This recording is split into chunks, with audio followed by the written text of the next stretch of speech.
WIIFTBP. You're listening to I Said What I Said with Toussaint Warner and Herb Howard. What are y'all takes on blended families? Meaning white people? Or what?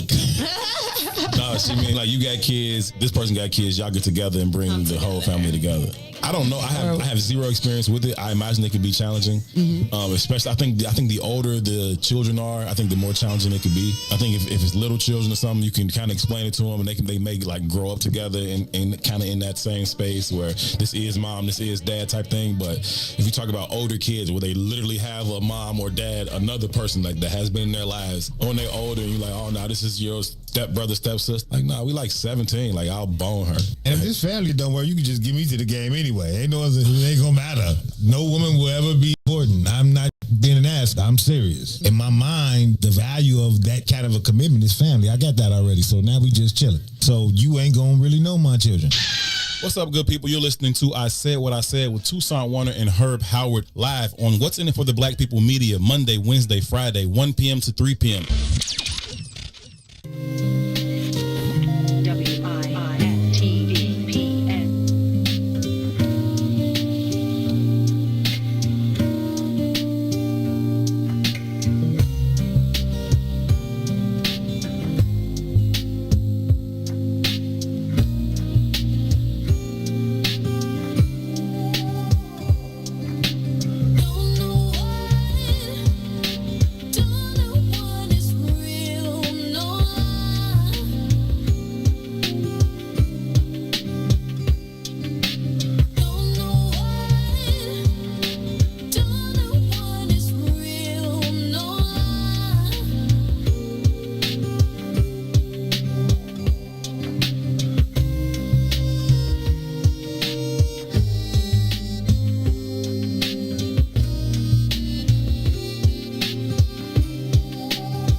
WIIFTBP.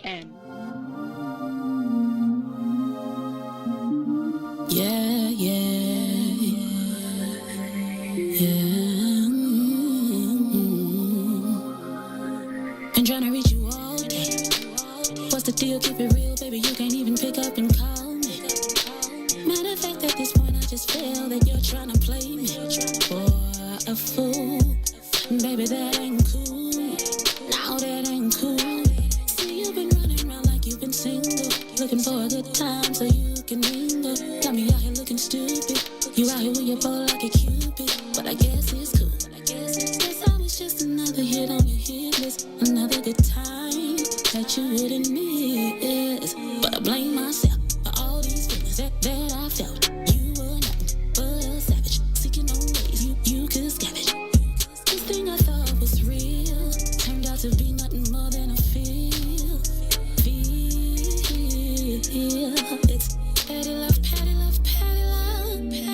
That's what we got. That's what we got.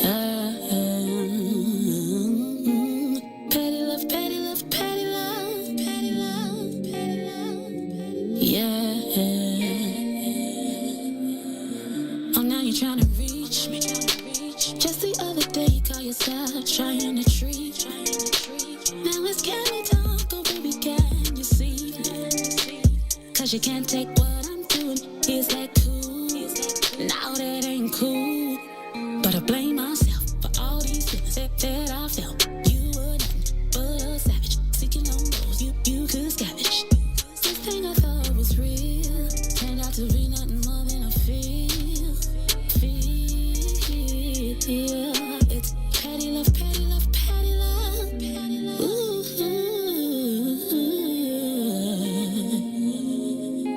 Petty love, petty love, petty love. That's what we got. Yeah. Why'd you have to hurt me, boy? I thought you were so deserving, boy. You took my love for granted, boy. I'll just take this as a lesson, boy. Petty love, petty love, petty love. That's what we got. Petty love, petty love, petty love.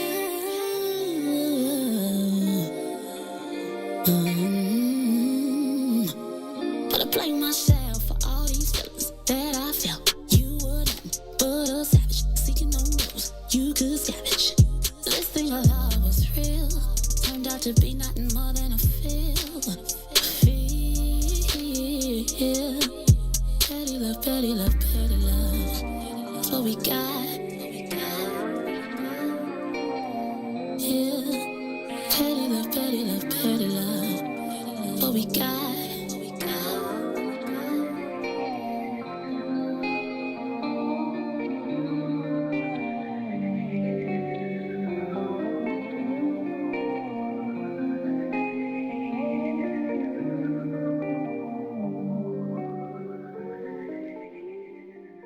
And you can tell them, May said, we want to know what's in it for the black people.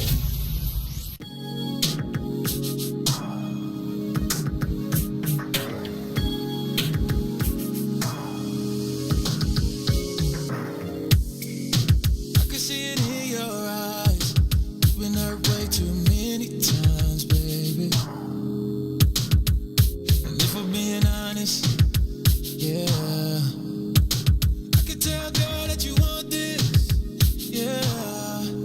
But I can only wait for so long, girl. Giving us both some space so we can see. But don't make this too hard, yeah. Cause I still want you right next to me. Girl, it's plain to see, yeah.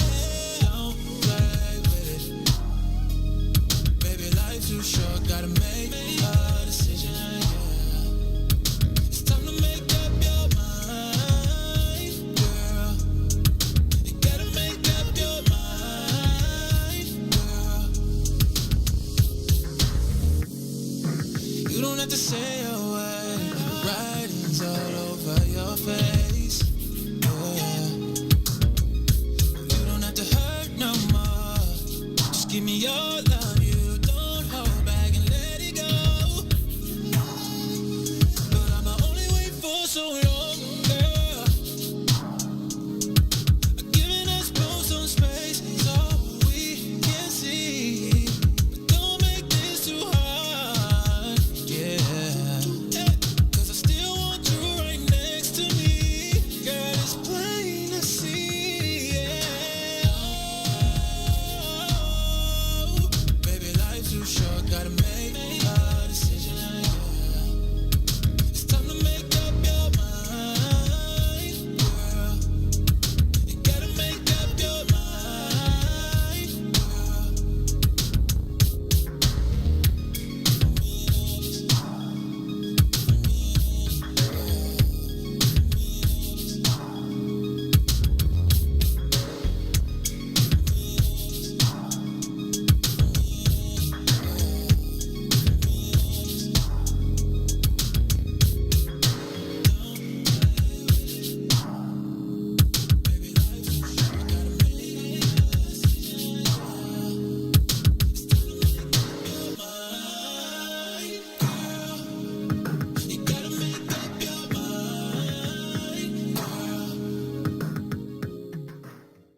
listening to the most dangerous show in the morning. This is What's in It for the Black People Radio. Maze Jackson. Maze Jackson, the most vociferous advocate for black people in the world.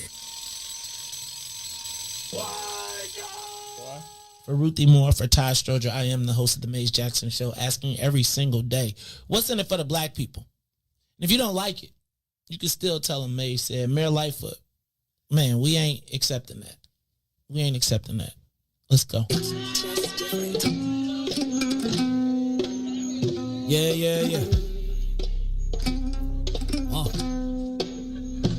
Let's get down to business and go ahead and address the facts. Man, Lightfoot seems more lesbian than black. Rahm Emanuel's another case. He was just as tired. 50 closed schools left much to be desired. Police had Anjanette naked on that body cam. They suppressed the footage so it couldn't touch a lot of hands. Reminds me of that 16 shots in that cover-up. Both of them similar, so I went and dug it up. George Floyd killed, a lot of riots happened in the town. Southside burned and they wouldn't let them bridges down. Grandmother sick, need a prescription and plus a couple groceries. You gon' have to travel just to get it now. COVID-19 out here shutting all the business down. Not enough SBA loans to even give around. So many failed businesses that you could put them in the pile. If you don't survive the pandemic, it's gonna sit you down. We sing, dance, play ball, entertain, and crack jokes. Government infested black neighborhoods with crack smoke. System that milked us so bad, we got lactose. Still trying to find out what's in it for us black folks. We sing, dance, play ball, entertain, and crack jokes. Government infested black neighborhoods with crack smoke. System that milked us so bad, we got lactose.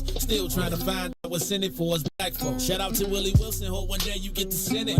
We need some different players in the game to handle business. Too many shady characters like Madigan and Blago. But when you really break it down, it's typical Chicago. City full of gangsters, it's what the land was built on. Same streets with hood legends, DNA gets spilled on. Carjackers out here lurking, trying to get they steal on. Looking for a block to put them Hellcat wheels on. Let us give bogus appraisals a red line. Car crackers out here getting minimal fair time. And up to seal carry, I stay with the pipe. But Illinois gun laws giving minimal rights. Stay up on the swivel, make sure I'm moving tight. Check all of my mirrors when I pull up to the light. Pick my homie up from out of town, man, he caught a flight. He was hella nervous, told him, shorty, this a way of life. We sing, dance, play ball, entertain, and crack jokes. Government infested black neighborhoods with crack smoke. System that milked us so bad, we got lactose. Still trying to find out what's in it for us black folks. We sing, dance, play ball, entertain, and crack jokes. Government infested black neighborhoods with crack smoke. System that milked us so bad, we got lactose. Still trying to find out what's in it for us black folks.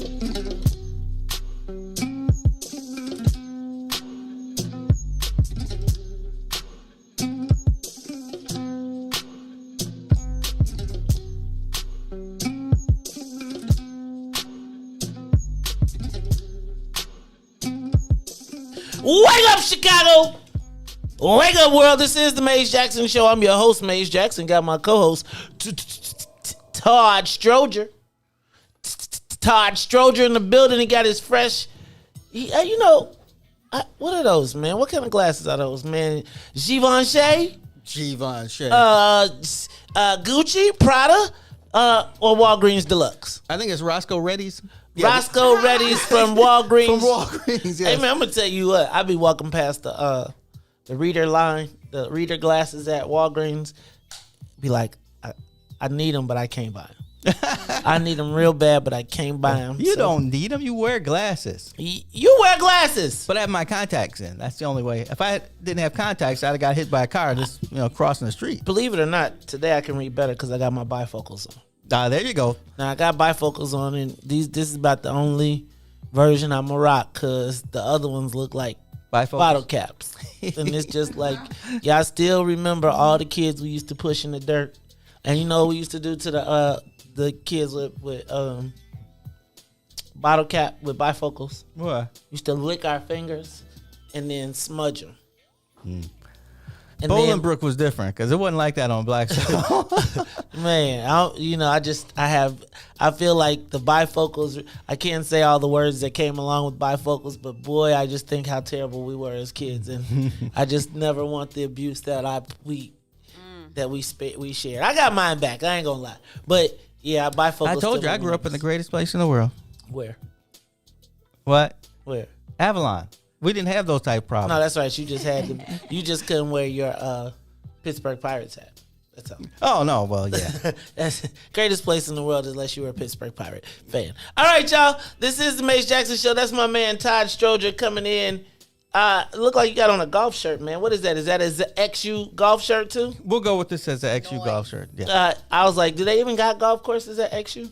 Well, they do have a golf team. Yes. Where do they golf at? They got to go to another school to golf? You know how many schools actually have golf courses? Probably U of I. Like probably a handful. Okay. So where do y'all go golf? Oh, I don't know. Do they even let y'all on the country clubs in Louisiana where the good golf? You know, there's y'all course over there. Like Jackson Park, they have a city park, which has 2 courses.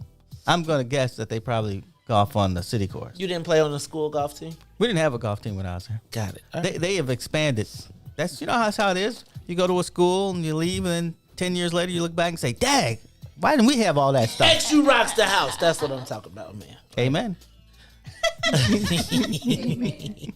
Ruthie Mo, how you feeling today? Ruthie had me living in an optical illusion today. Every time I look at her, she's seeing my shirt, and it's the light pushing the glass to the thing, and so it's like you have a halo of my shirt halo on you too. I'm angelic. You're an angel? I'm angelic. Not quite the an angel angel. of death. Absolutely. Well, that is I'm a telling job. you. I'm just telling you. That's I'm right. gonna tell you, it's gonna be a time when Ruthie, you know, like in the movies, where like Ruthie gonna be behind you. And you No. gonna be like, damn. They're going to be like, "Hey, Ruthie." Right, and then it's gonna be like, That's all right. That was my human resources director. At least they ain't like the Grand Reaper. you're right. You do it with a smile. I'll That's cut what your I'm saying. throat. I'm I'd gonna rather let be the you. angel of death than the Grand Reaper. It all equal dead. Right? Yeah, It all but at equal- least In the one, end. you know it's coming. It might be your time. Okay, I'll give you that. I walk around with a pocket full of lamb's blood. Does it get messy in your pocket? Like, what do you carry it in so that it doesn't bust? Man, you gotta have a little vial, lamb's blood in there. Speaking of vial, you know what? What do you ever wonder what people do with the ashes of people? No, they put them on their one of those things you have A little shelf urn, things. a mantle urn. Yeah, your They urn in spread there. them out in the water. So I've been doing some research on this. How many pounds of ashes do you think someone gets? It's not a lot. Most of it is like the coffin and How much? other So vegetables. when they give you the bag, how big do you think the bag is? It's a little bit up in there. No. How big do you think the bag is? Okay. Let's see. Taking out some from my cousin. No. I'm gonna say a bag is probably like about 7 pounds. 4 pounds. 4. 4 pounds of ashes. What the heck do you do with 4 pounds of ashes? You get some, I get some. And what do you do? We with it? smoke some. Look, Smoke some. you know what? I was just thinking, wear it. like, how many people have? I don't know. You know how you go down the rabbit hole? I went down the rabbit hole, and just it's amazing what people do with the ashes. Actually, they say most people who get ashes wind up in the trash. In the end, huh? Yeah. In the end, they go from the front seat to the back seat to the trunk to somewhere in the house to a pass, and then the second pass. Somebody knocks it over? No, there's no. I mean, because it's still in the bag. Oh, they literally just like I'm throwing this away. And it just grandma just be in the can. Then you just be thinking about how many people. You gotta be careful about the air you bring around Wrigley Field. Because you know people be like, I want my ashes buried at Wrigley Field. Right. You just think about how many times somebody at the game trying to let go of a body.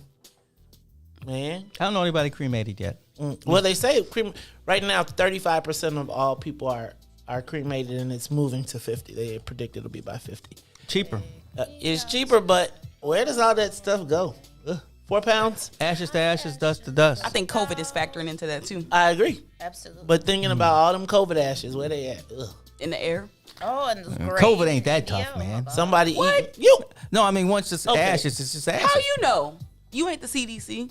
Ooh, you starting early. No, I'm Ruthie. not. But I did take biology in sophomore year. Did you pass though? I did pass. I With watched a what? TLC. And people were cheating With on a my what? people were cheating on my So everybody cheated to get a D. You ever cheat on somebody and they fail? Yeah, right. You cheat on somebody, you be like, "What you got? change up your stuff and they dumber than you. All I right, don't know y'all. why they were cheating because We're better than I this. was only like at 85. I'm like, man, you need to look at that 100 guy. Shoot, let me stop. You know, 85 brothers be take an 85 a lot of times and be. I take this 85 and mind my business. All right, Escobar, how you feeling this morning? I'm feeling all right. You feeling all right?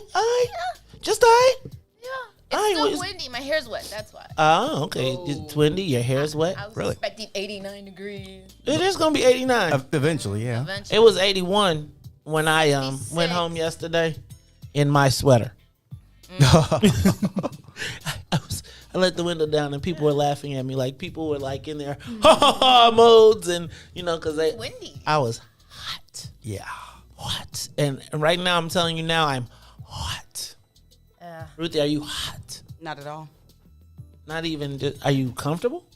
You're Yeah, not cold. I'm comfortable. No, I'm You're not cool. Not cold today, but I'm comfortable. Because I am hot. Yeah, I'm kind of hot. Hot. Yeah, I'm glad I didn't wear sleeves. I gotta go find my summer wardrobe so that Look the in here. moment I It's bring only it out, one day of this. right? And then I'm telling you, and then it'll be as soon as I put on the summer shirt, come in here with some flip flops, y'all gonna be like, got it's my cold, flops. it's cold. I'm gonna be like, it's cold too, cause Your it's- feet gonna be done? No, you know what, Ruthie? I don't get my feet done. Actually, I thought you got pedicures. only when I'm going on vacation, Okay. and I usually get it. I save it for the vacation. It's wellness. So like I don't get a pedicure before I go, so that I can get one at the spa when I go. Oh. Right, and then that's like the first kickoff of like, let me go have a drink, book a appointment. My You know what I'm first pedicure was in Washington. I don't know what Janine and I were going to visit, but we were there. That was my first pedicure out of town. Well, I'll tell you, when my pedicures come when Carrie is like, oh, you got to do something with them, and she'd be like, give me them feet, Give me She'd be, them. and then it'd be like that time on Martin. Right, when she did the feet and it was because I be like, I almost feel like I be in a toenail growing contest with myself to see like how long can I get my toenail, and then I know I've won when my sock cuts. Ew. Man, I'm very conscious Ouch. about my toenail. Snagging on the sheet. Right, well, snagging on the sheet, or the worst is like when I accidentally, like when you scratch somebody, it's one thing, but it's another thing when you scratch them, you get skin. And you get skin, and then Carrie be like mad, like she be trying not to be mad, but she be mad to the mug. I'm sorry. Right? And so it'd be like, baby, you try to be like, you can't be mad at me because I got long toenails. And she be like, you could just cut them mugs. Yeah, there is that. Then the next thing, I be sitting on the couch, and the next thing she done snatch my foot, and I'll be like, I'm always nervous though, because until I learned that it was that little line that you can't cut, that's where the pain comes from. I used to be fearful to get mine. And that's some real pain too. Ooh, yes, Lord have mercy. Them are them pains where it's like, how is this the most torturous pain that I've ever had? Right. And it's like a toenail. Yeah, it's just a little thing. Yeah. All right, y'all. We all good. Let's How get you this doing? soul plane up to 60,000 feet. We are up and away. It is the Maze Jackson Show. Let's fly to Japan, is it? Cool. $1.8 million. Did y'all see that? The Air Yeezys. Air Yeezys went to auction. The Grammy-worn Air Yeezys, $1.8 million fetched at an auction. Kanye's Air Yeezys, the very first ones by Nike. He wore 'em during the Grammys. I hope it's the Taylor Swift Grammys too. I hope it's the one where he was like, Beyonce should have won this. That would make him extra special. But hey man, $1.8 million. I wouldn't be surprised if Kanye bought them through another corporation for itself, because that's tremendous branding. That's tremendous. As Sonia takes off her Kanye, first of all, I told y'all the human drink magnet. When you the human drink magnet, then you also the whole No, human. these are different. These are the earth tone. How many colors you got? Let's see. 4 colors. See. But I have white feet. I'm and start- they fit perfectly. I think There I'm is starting something to that think. fit perfectly, man. I'm gonna how much do they cost a pair though? Okay, so how Come was on. your day yesterday? Huh? How much do they cost a pair? Because I think they're like $500 a pair. Yowza. $250. Okay, $250 a pair for some flip flops that look like man. I can get like 10 pair of hush puppies for that. I'm just gonna say I think Sonia's in the cartel, y'all. I'm starting to believe Sonia's part of the cartel. She did like them people was quiet. Remember when we was on the show last week and everybody's like the cartels, and then all of a sudden it was like doop, doop. Functional. Everybody was like, function. Shout out Kanye. I support mine. No shade on Kanye, man. I ain't gonna even trip it. Cause shout out, he made Cootie and Chike. Shout out to Danny Soares too. $30 million for they documentaries. That's gonna be good stuff. Did you see Illinois loses a congressional seat? Better than most thought, though, because I think people were estimating that we were going to lose 2. But I do want to talk about the impacts of that. Also, Mayor Lori Lightfoot has kicked off her 2020 campaign. I mean, her 2023 campaign. Right. For election. Oh, no, I'm sorry. That's the Capitol. She launched the Capitol plan. She's trying to raise money. No. No? She's fixing 75 miles of roads and bridges, and she's kicking it off 2 years. I'm gonna tell you the secret. Stop! Don't tell, because we'll tell. I'm gonna tell y'all the secret of this, and then y'all gonna be like, they gonna be mad when we tell this secret. they gonna be mad when we tell the secret, because they gonna be like, I'm just telling y'all. It's like I feel like some that. No, I'll tell you later. That's it. You want to know about the secret about the Capitol plan? Stay tuned at 7:30. We'll tell you about it. A $60 million vaccine hesitancy program in Illinois launches. The governor cut the ribbon. So here's my thing with these. That's a lot of money. It's $60 million, and I got to ask who's getting it. Well, there's the question. Who's getting it? They said whether you go to a church, community center. I want to know who gets the $60 million to convince black people to get. It's black people and rural people. Who's getting $60 million to come convince? Who gets paid to convince black people to take the virus? I mean, to take the vaccine. $60 million. That's a lot of contracts. Or it's not. $60 million. That's just for $60 million. Let me tell you what. Somebody gonna get y'all some bubblegum lollipops, and we gonna get stuck. And ain't no black people gonna get rich. I sure hope the governor is not taking that $60 million and, hey, y'all, who are the black-owned media outlets that's gonna get that money? That's the question. Who is the black agency that's gonna handle that money? How does that $60 million that's going to enter the economy reach the people? Because this is gonna be to pay people to talk to y'all. I done told on somebody. Yikes. Let me stop. All right, I'll move on. How about the city mayor Lightfoot taking a page out of Jesse Jackson's book, launches an attack not on Chuck's gun shop but on West 4th Sports in Gary. Yeah. Linking over almost 1,000 shootings in Chicago, guns traced back to the location. Now, you would think that I feel like I get it, but it's stuntery because they're in Chancery Court. And let me just say, who in Indiana is going to? Oh yeah. Who in Indiana is going to side with Mayor Lightfoot on some gun joints? Right. It's just not going to happen. But it sounds good, and it's a great press release when you have an outlandish murder rate with no game plan. So you sue in Chancery Court, which is we want money, not we can stop you from selling guns. Right. At the same time, in the Supreme Court, they are talking about is there a need for gun licensing? That'll be a good one. Because if you don't need a license to buy a gun, I think it's going to be a lot. It's going to be I think it'd be a little bit less crime. I'm going to just tell you. The NRA will fight that tooth and nail. No, the NRA is for it. I can't believe it. Why do they want anybody to have they want to be able to buy a gun whenever without a license, and you can go because they know white people ain't going to shoot each other. It's like in Red Dawn. Do you remember when the kids see Ben Johnson, who was a big old Western actor, and they say, well, what happens? And he said, well, the first thing was they went to City Hall, they found out where all the guns were, and they went and got them. That's always been the fear of the NRA, that the government will come to your house and take your gun. That's the point, though. That's why they're saying they don't want a license. So now you don't know where to find it. Oh, they said they do. No, they're trying to throw out the license. Oh, see, well, yeah, that makes total sense. I know, that's why you just took 2 minutes arguing with me and my point. Thank you very much. I don't argue with you, Maze. Check this out. Just go ahead. Check this one out. Nope. I'm going to take a break, and then we're going to come back, and then I'll tell you the rest of the headlines, and we'll get into the social media question of the day. This is the Maze Jackson Show. Maze and Sonia and Ruthie and Todd will be back. The Maze Jackson Show will be back after this break. What's up, everybody? Welcome to the green side of things. It's your man, Sadiq. And Cassiopeia.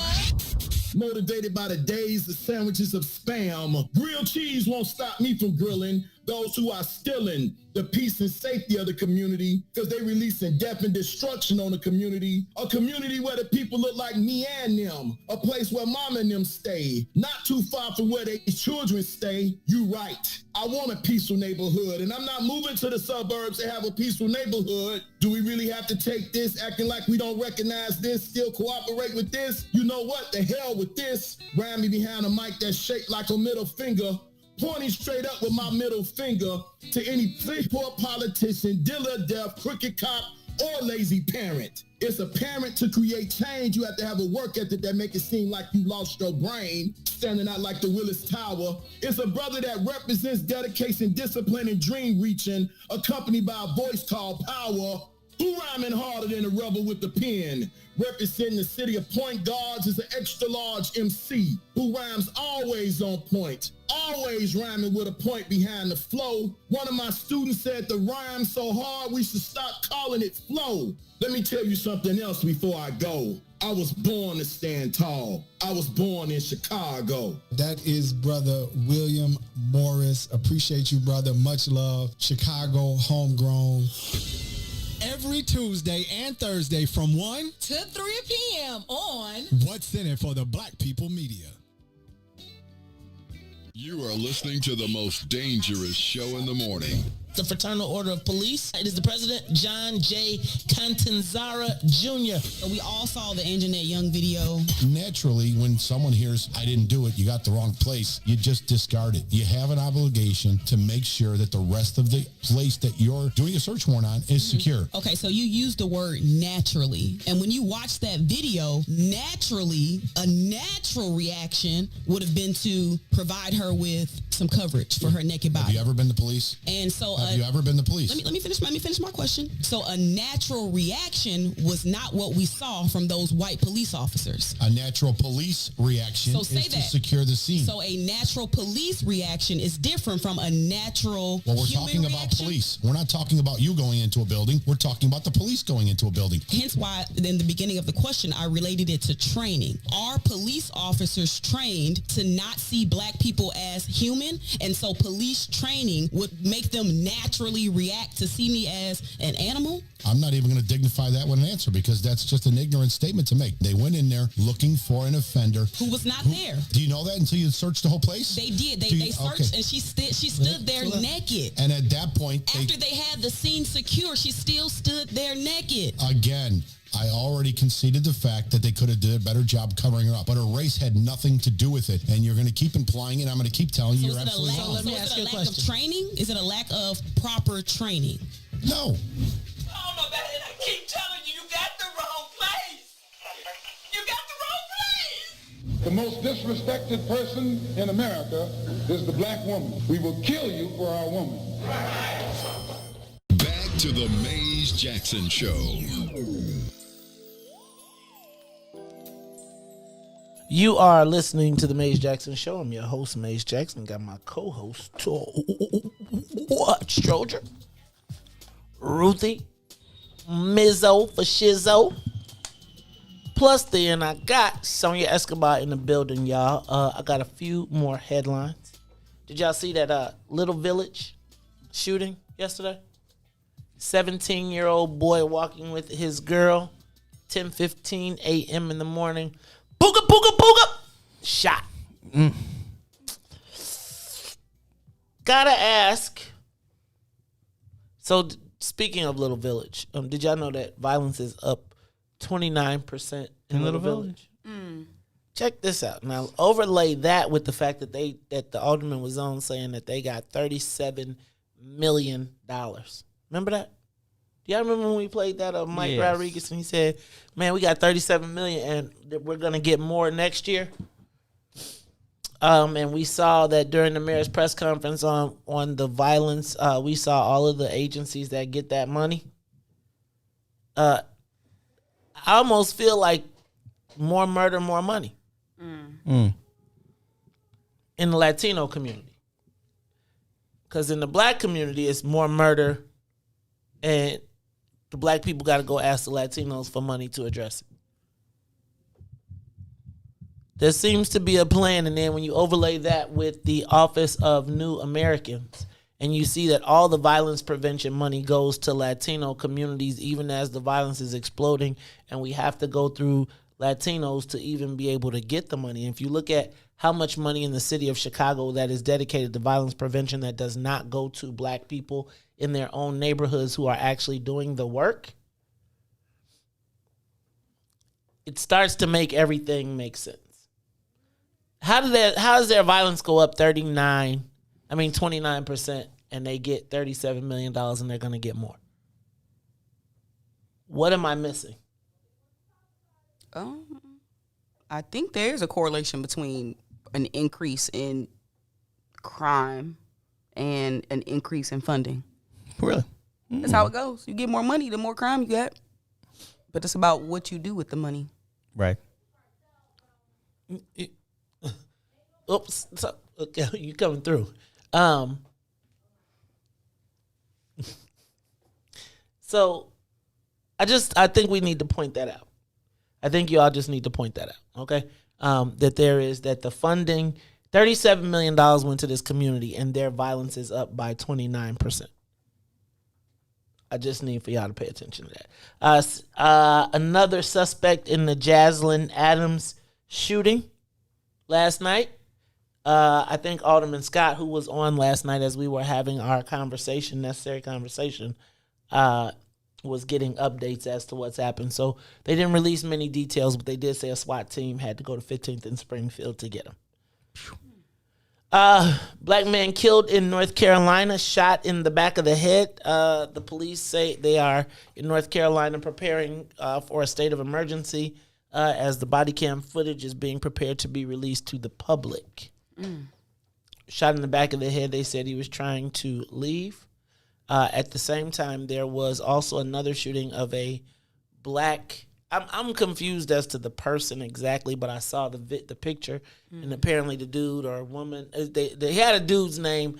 I'm gonna say that it was a transgender person, but he was on the phone with 911 calling the police. The police shot him as he was coming to them. They said, "Put down the gun, put down the gun." He was on the phone with 911 because he was in a fight with his brother. And the police officer shot him like 6 times. That's one where the police officer had gave him a ride home. Is it? Earlier. Uh-huh. Yeah, it was weird, right? I didn't know that part. Yeah. Look, okay.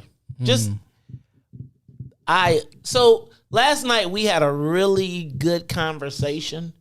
Part of that conversation included 2 brothers who are actually on the streets, actually patrolling black neighborhoods with their groups. New Era Chicago, and Watch Guard. And I want to talk about that whole concept. Like, who do we call?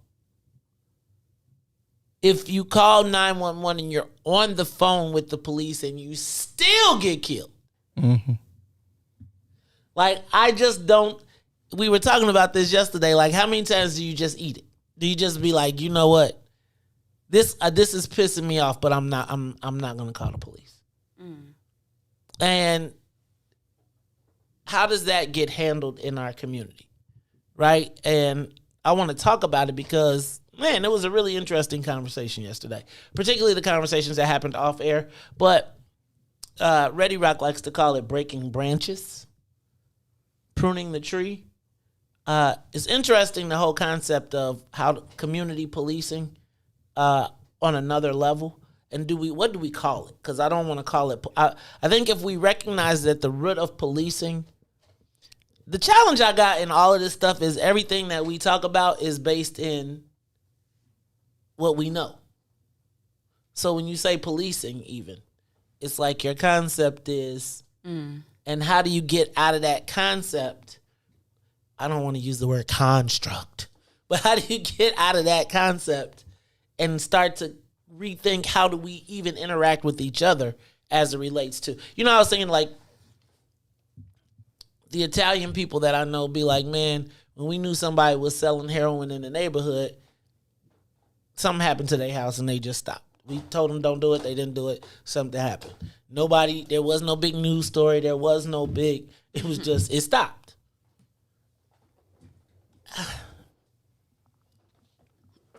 I want to talk about that a little bit later. But also, finally, did you see the California recall? There was enough signatures. They have mobilized a recall for Gavin Newsom, the one-time superstar, potential presidential candidate in the future. He was the mayor of San Francisco, wasn't it? San Francisco? Yeah, I think that's right.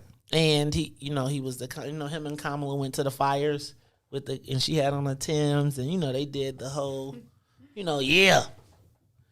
He is subject to a recall in California. You think if we could recall a governor, what do you think? Do you think you get the signatures to recall JB? Mm-hmm. Yeah, if you you got enough money to work it. Yeah, people pay, right? You could buy up enough signatures. That'd be interesting to see. All right, y'all. It's the Mace Jackson Show. It's time, Sonia. Let's get that. Find that big voice for me. It's time for the social media question of the day.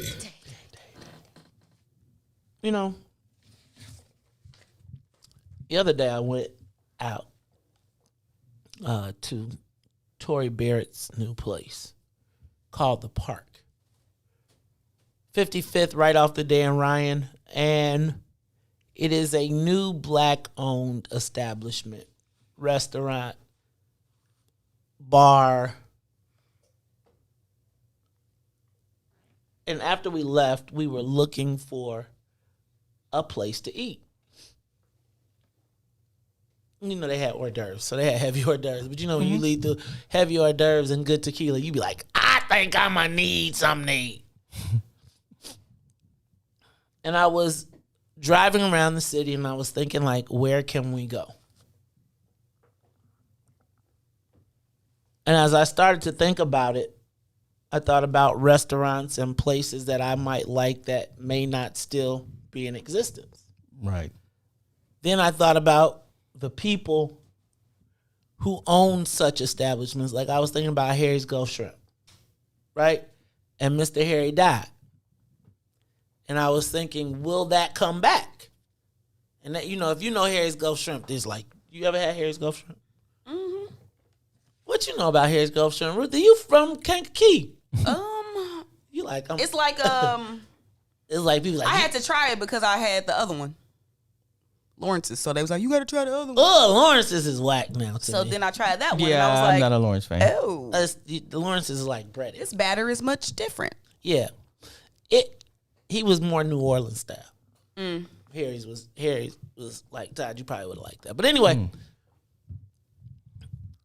I was thinking about the unintended consequences of COVID and what impacts it will have on the black community. So I started thinking about things that wouldn't come back, establishments that wouldn't come back, people that wouldn't come back. And then I thought about Rahm and his whole concept of never let a good crisis go to waste. And then I thought about how could the city, state use COVID to eliminate its headaches. Now let me give you an example of the city using crisis to eliminate its headache. Do you remember the clique that eventually became E2 that held the tragedy in which 23 people died? I had a good friend that owned that establishment. And owned it when it happened. As a matter of fact, I was supposed to be there that night because my best friend Vince Bass was the marketing director. And I remember all of the trouble and all of the battles that the city had with E2. But the fact of the matter was Calvin had the license, and it was like they tried every legal maneuver, but it was like he had the papers. It was like, like when we hear about black people that own something, and then the government, like those people in California, and the government say, "Oh, we need to put a park here." Mm-hmm. And they was like, "Nah, dog, you can't. You can put a park, but I got my paper." And they couldn't seem to ever get the paper. And they would send city inspectors, and they would do all type of stuff, but they couldn't get this land. And it was at the time when, and you got to think about this, is the Defenders across the street, and now there is a plan for the South Loop. But they can't have this 5 o'clock a.m., this establishment where all the black people are congregating from all around the world, every celebrity. It is the centerpiece of nightlife, whether you love. It became a place where everybody black came. And that corner, then essentially it was the place where everybody from rappers to ballers to pimps to gang members to everybody, that was the space. And Calvin had a vision, and he saw and he knew that the area was going to change. So he moved from a nightclub to E2 Epitome, which was that combo restaurant dinner theater that he was trying to make happen, trying to take advantage of what he knew was coming.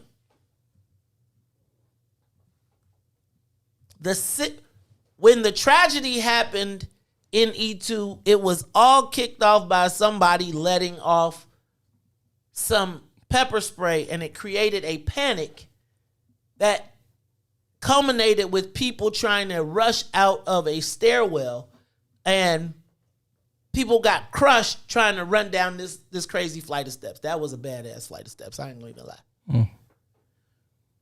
But I remember watching it on TV and watching as the police actually guarded the door staying closed.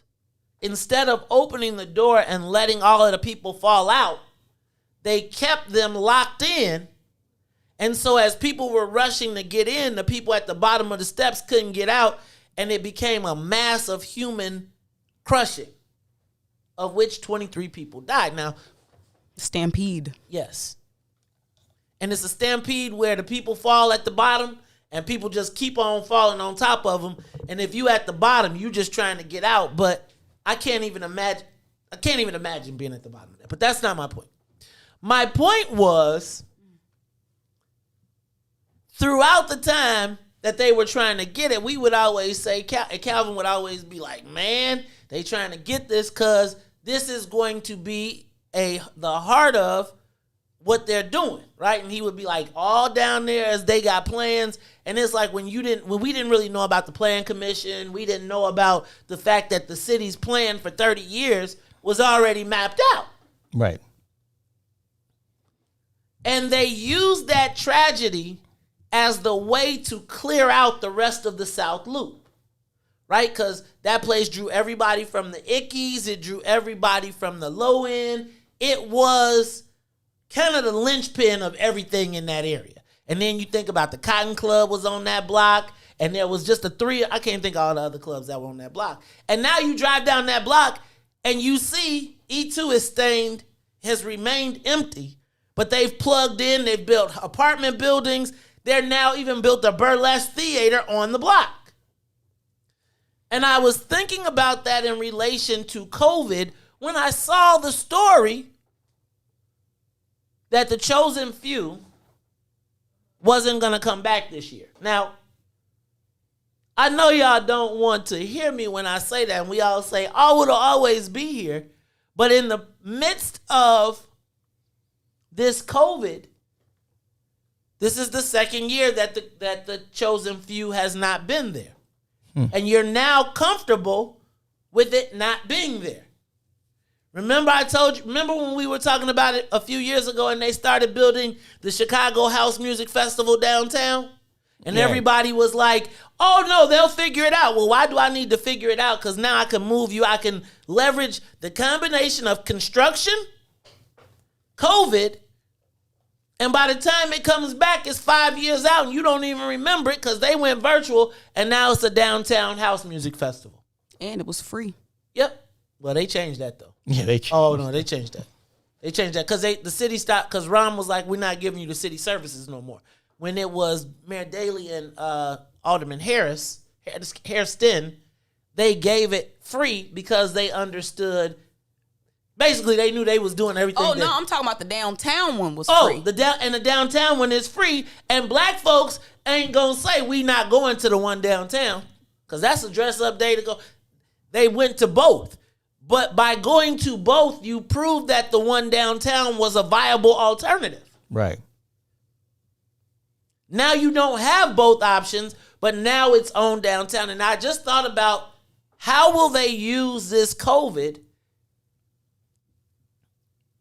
to change Black Chicago.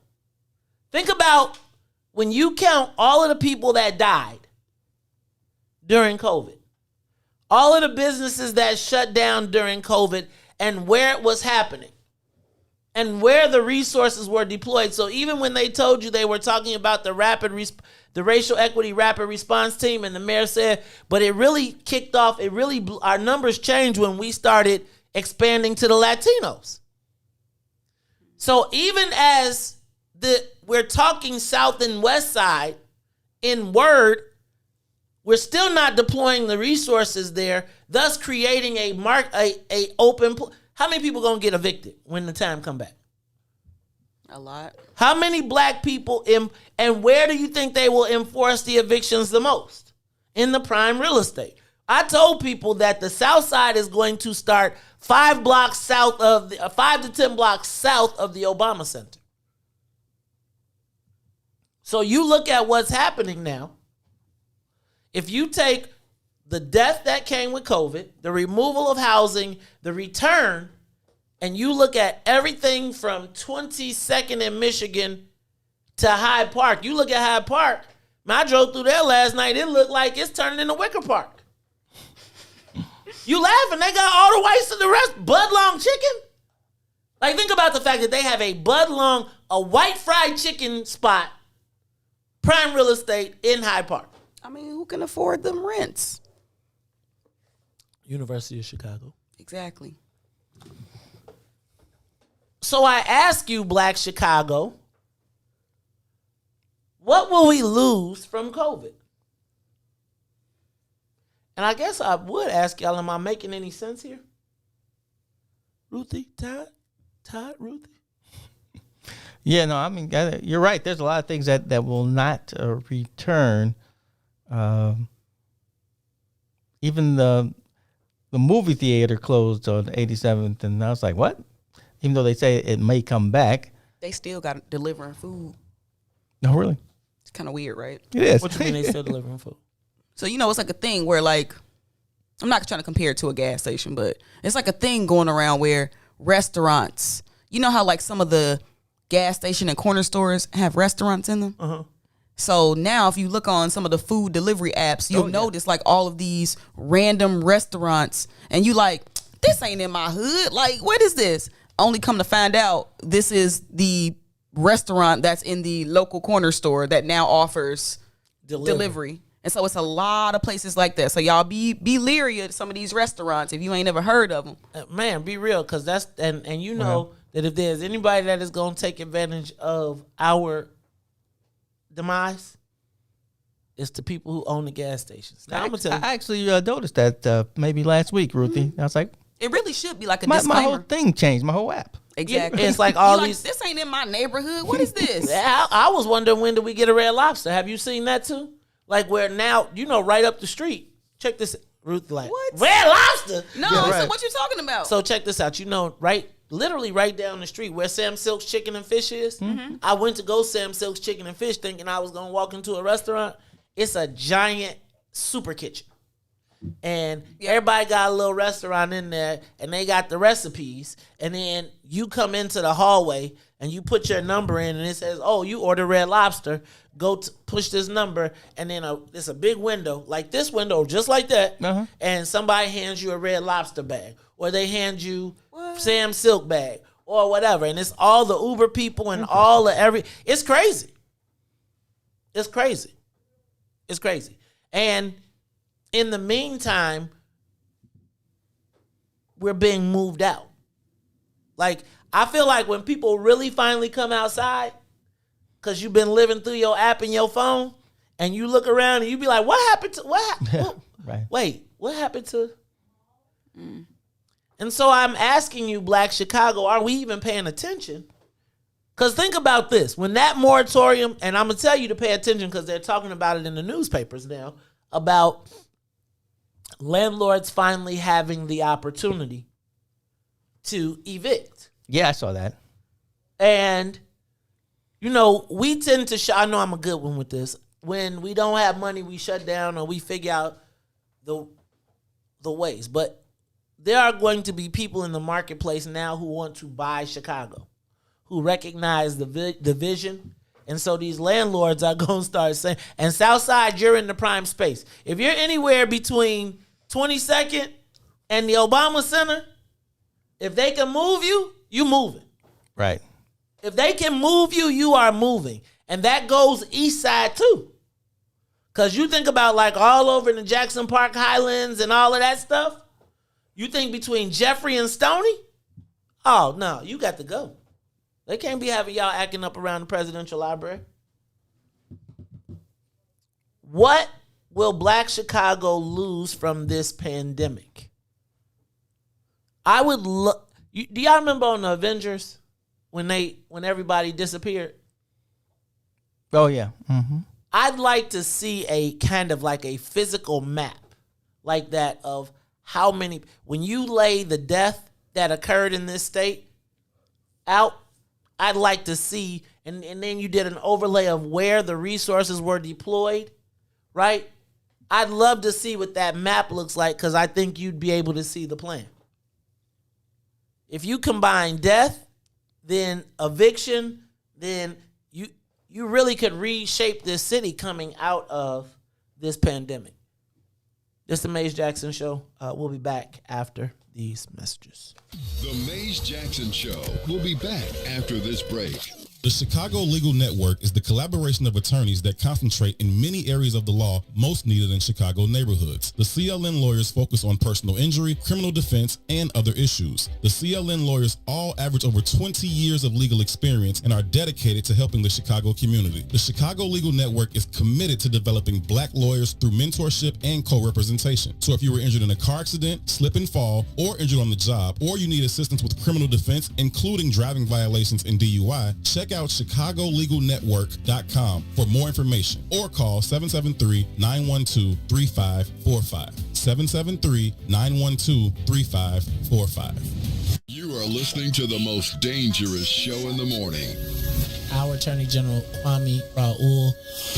I have reached out to the Hospital Association and the Med Society to talk about how proactively we can talk about implicit bias in healthcare and begin to address the situation system-wide, because I've also simultaneously directed my civil rights team to begin to look at that and look at ways that it may have manifested itself. We've done so historically with regards to the nursing home industry, where you've had some nursing home owners that staff disparately. So if they're in a Black community, they won't have much staff as they will in a white community. We've taken that on from a civil rights standpoint, and we're prepared to take on other instances of implicit bias in healthcare. Utilizing your office to investigate civil rights and healthcare as a civil rights issue. That's actually pretty powerful, and it demonstrates how we have to be working in coordinated efforts with our elected officials in places and positions of power.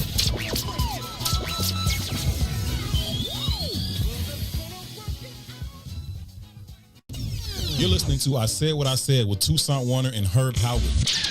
What are y'all takes on blended families? Meaning white people? Or what?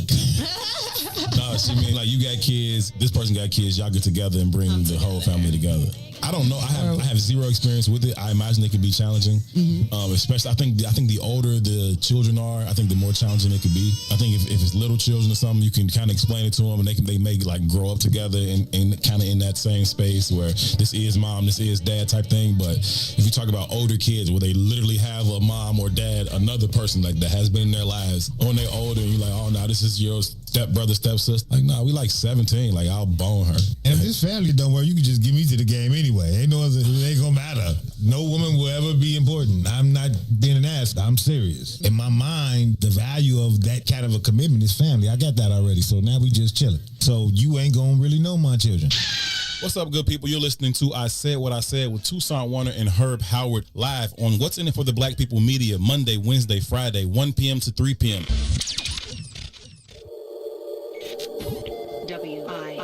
WIIFTBP.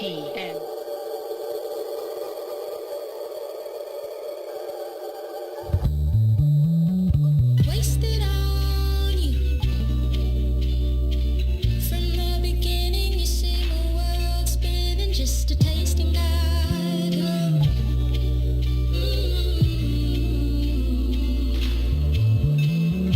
Wasted on you. Vision was blurry, the mood got me working, and my feelings got loose.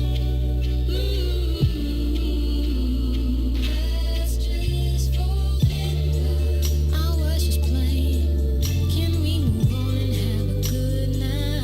Let's just forget unless you're saying, then you might think about it's time to time. Let's just forget. Don't know why I'm waiting. Don't entertain if it ain't right. But let's just say you feel the same. I wouldn't hesitate. Wasted on you. Hours and hours trying to figure out what power makes me feel like I do.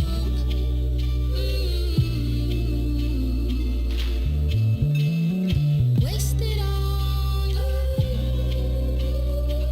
I keep on fighting, but the more I try to hide it, more that you can see through. Let's just forget I was just playing. Can we move on and have a good night? Let's just forget unless you're saying that you might think about it's time to time. Let's just forget. Don't know where I'm waiting. Don't entertain it if it ain't right. Let's just say you feel the same. I wouldn't hesitate. Wasted on you.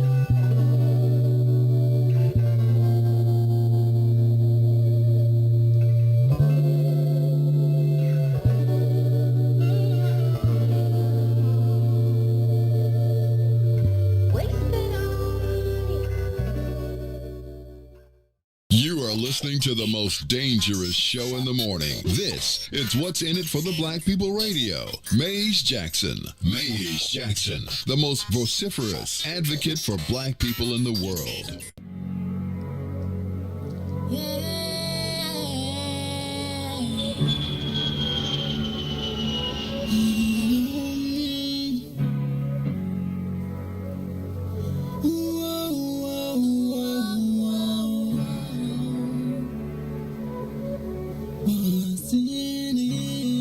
What's in it for the black people? Cause economically we are not equal. Waking up to lies, can't doze no more. I told y'all, yeah, this is a dangerous show. Don't go to church if you ain't trying to help us.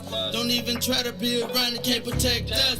We see the lies, not other politicians. We need money and no symbolism. It's Maze, it's Sonia, and Ruthie, and Todd. Explaining how we all come from God. Giving us tools to beat the odds. If we united, our movement gon' stop. If they ain't tryna help us, they ain't tryna do nothing. We gotta do something, we gotta stop running. It's time to confront the problem. Really, you expect your oppressed to solve on.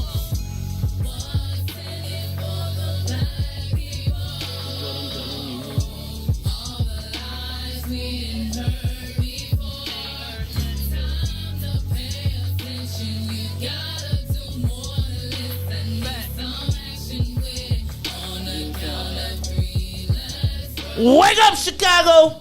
Wake up, world. This is the Maze Jackson Show. I'm your host, Maze Jackson. Got my co-host, Todd Stroger. Ruthie Mo. Look at Ruthie with the. You doing the fashion.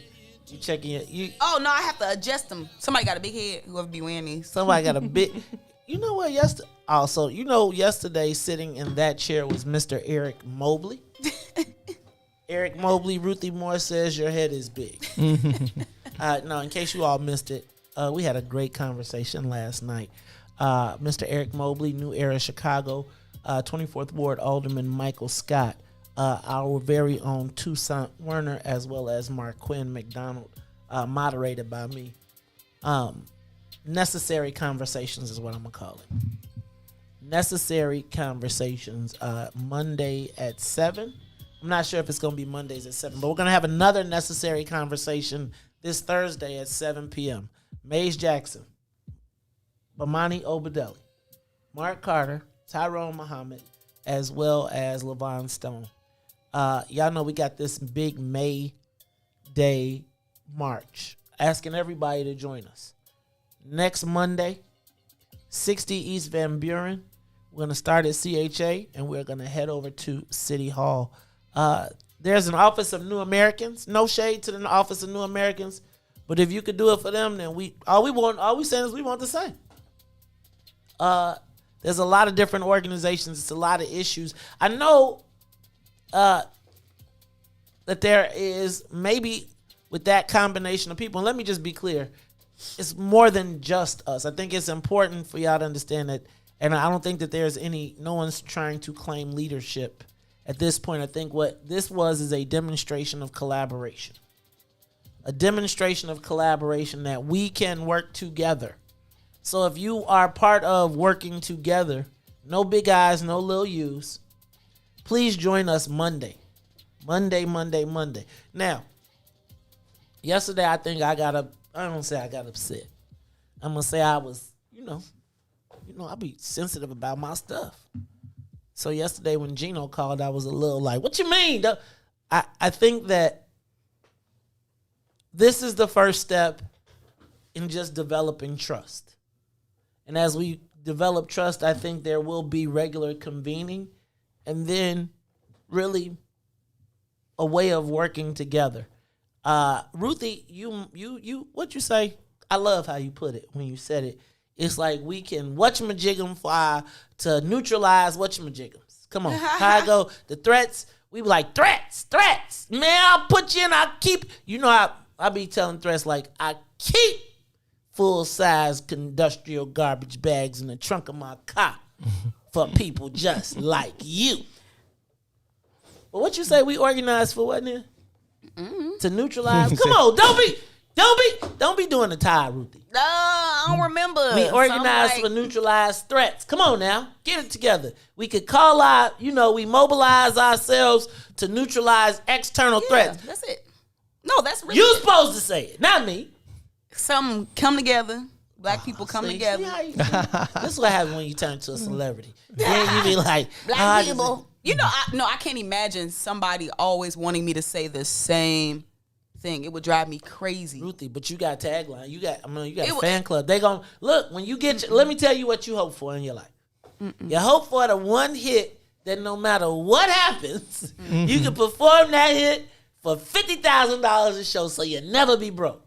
So anyway, we are looking to look. Thank you, Beulah. We are unifying to neutralize external threats. See, people around here be taking notes, and then you want to be the professor and be like, I got something different today. Yeah, right. You can't do that, professor. Then there's no reason for the white guys to have all of those tests saved up for all of those years. Have you ever been to like a white fraternity house? Do you know that they literally say after every test, give us all your stuff? Oh, yeah.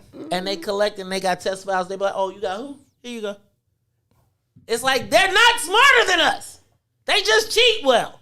Dang it. Anyway, so that conversation happens on Thursday. So y'all can believe it and see it and believe it. But then we really are asking you to mobilize your community group. I need the men of Phi Beta Sigma to represent. Bros, I'm going to need y'all to represent. I think with alphas, we'll make sure y'all be safe. we will protect y'all. Yeah. Okay. Yeah. Thanks. Okay, Todd, it's okay. You know, I get you. I'll make sure you straight. No, thank you. Ruthie, you got to get the DSTs, the double O triple O's. The DSTs. Yeah, you got to get the double O triple O's. I know y'all be having rules about what y'all could do. Y'all be like, y'all got rules. Everybody got rules. Yeah, but you know when it's Black Power stuff, one of our brothers was Black Panther, right? Founded the Black Panthers, Huey P. So you know we got to go back to our. We be having to go back. See, we was busy fighting the paper bag test back in the day because we wouldn't have. Let me stop. Don't give y'all. Yeah, Yeah, it's because y'all went international with all the Africans. Hold on. There's international chapters everywhere, but we went and got kings. Let's be clear. Kwame Nkrumah, don't play. Africans. That really changed the trajectory of y'all fraternity. No, it didn't. Yes, it did. No, it did. Y'all got a lot of Africans. Nah, I wouldn't say that. Y'all got a lot of Africans. Yeah. It goes Sigma then Alphas in terms of Africans. I'm gonna let this conversation. Bro, y'all want to talk about that? Okay, get out. I'm just saying. I'm just putting it out there. No, ain't nothing wrong with a little international brotherhood. I'm just saying. I'm just telling you, it's all right. It's all right. Talk about, but we supposed to be talking about Todd anyway. Anyway, this is the Mace Jackson Show. Let's get back to what we were talking about. Did you all see that the census report came out and it says that Illinois, like some significant other blue states, including New York and California, are losing representation in Congress. While places like Texas and Florida are growing. I gotta ask you a couple things. Well, first of all, what does it mean that we're going to lose a congressional seat, and who does that mean a loss for? I would assume that doesn't change Democratic power because they could just offer up a Republican seat. But I also gotta ask a question about who's leaving Illinois and why? Who is leaving Illinois and why? And going to places like Texas and Florida and Colorado to think about. Florida and Colorado, Florida and Texas, and it ain't weed because Florida and Texas are not legal states. So I gotta ask y'all, it seemed like for me, when I look at black prosperity, it does not seem to be in the places where there are Democratic strongholds. When I look at black prosperity in a place like Chicago, in a place like New York, what we would assume LA, but we've been we have been exterminated from LA. Mm-hmm. Like, I want to say, like, we're less than 10% of the population there now. Yeah. Like, we done got ran out of Compton even. Right? And then when I go to places like Texas, when you go to places like Florida, when you go to places and black folks going down south in places that would seem to be more oppressive for us, there seems to be more prosperity. I'm gonna say that anecdotally, not statistically, but in a city like Chicago where we exist and we have a 24% unemployment rate, I gotta ask, what's wrong with black people in blue states? Why are we not taking advantage of all of the liberal ideas and policies and programs that we brag about as we talk about being in a deep blue state? I would think that the mecca of black businesses would reside in places like Chicago. In places like New York City, where if you take out rap and if you take out the entertainment industry, where do black people, what space do they occupy in New York? If you take black people out of entertainment, what space do they occupy in California?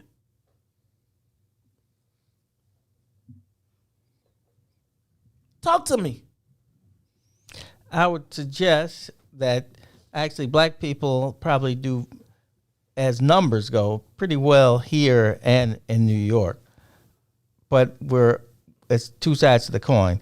So there's a lot of people who do well, whatever your definition of well is. You got a house and, you got all those basic need things. You can take a vacation, that kind of stuff. I think there's a whole bunch of people who do very well in those northern cities. But on the other side of the coin, there's a whole bunch of people who aren't doing well.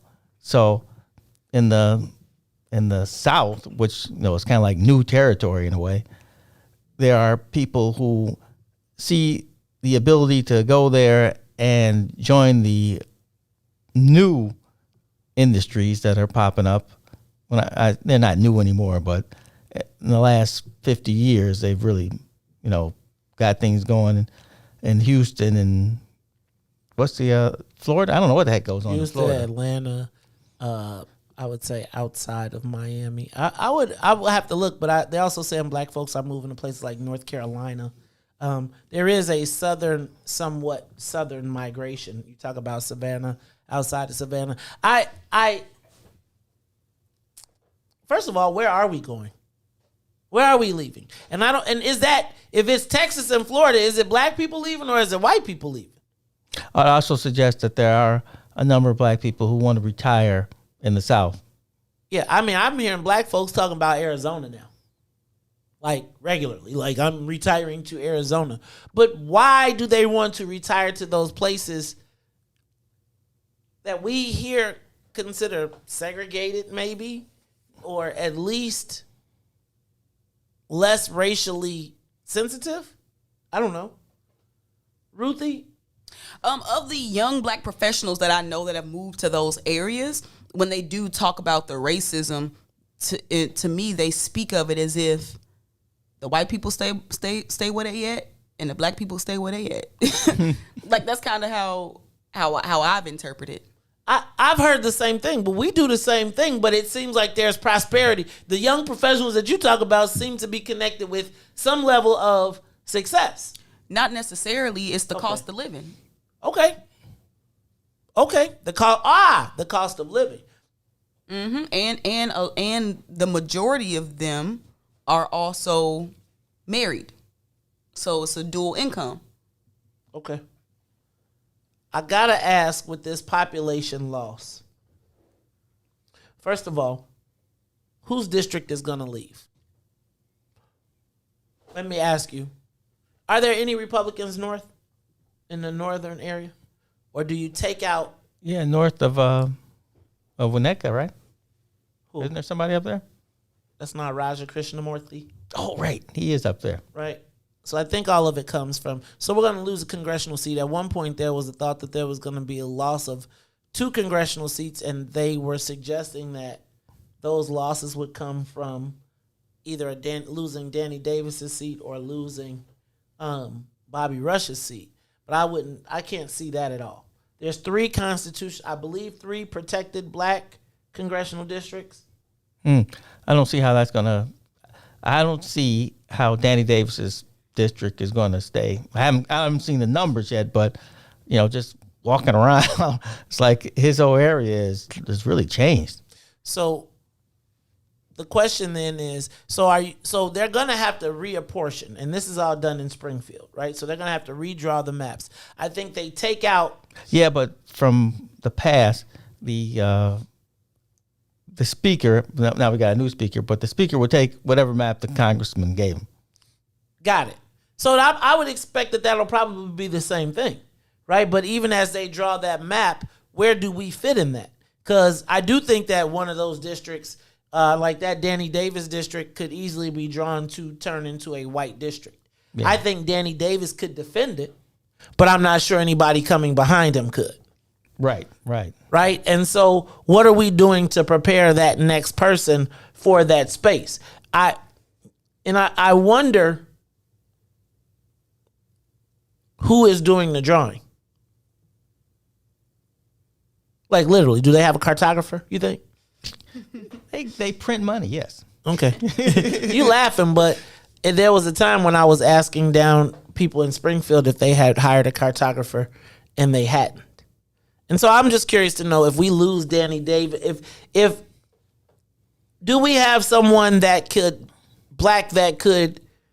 walk the line between both?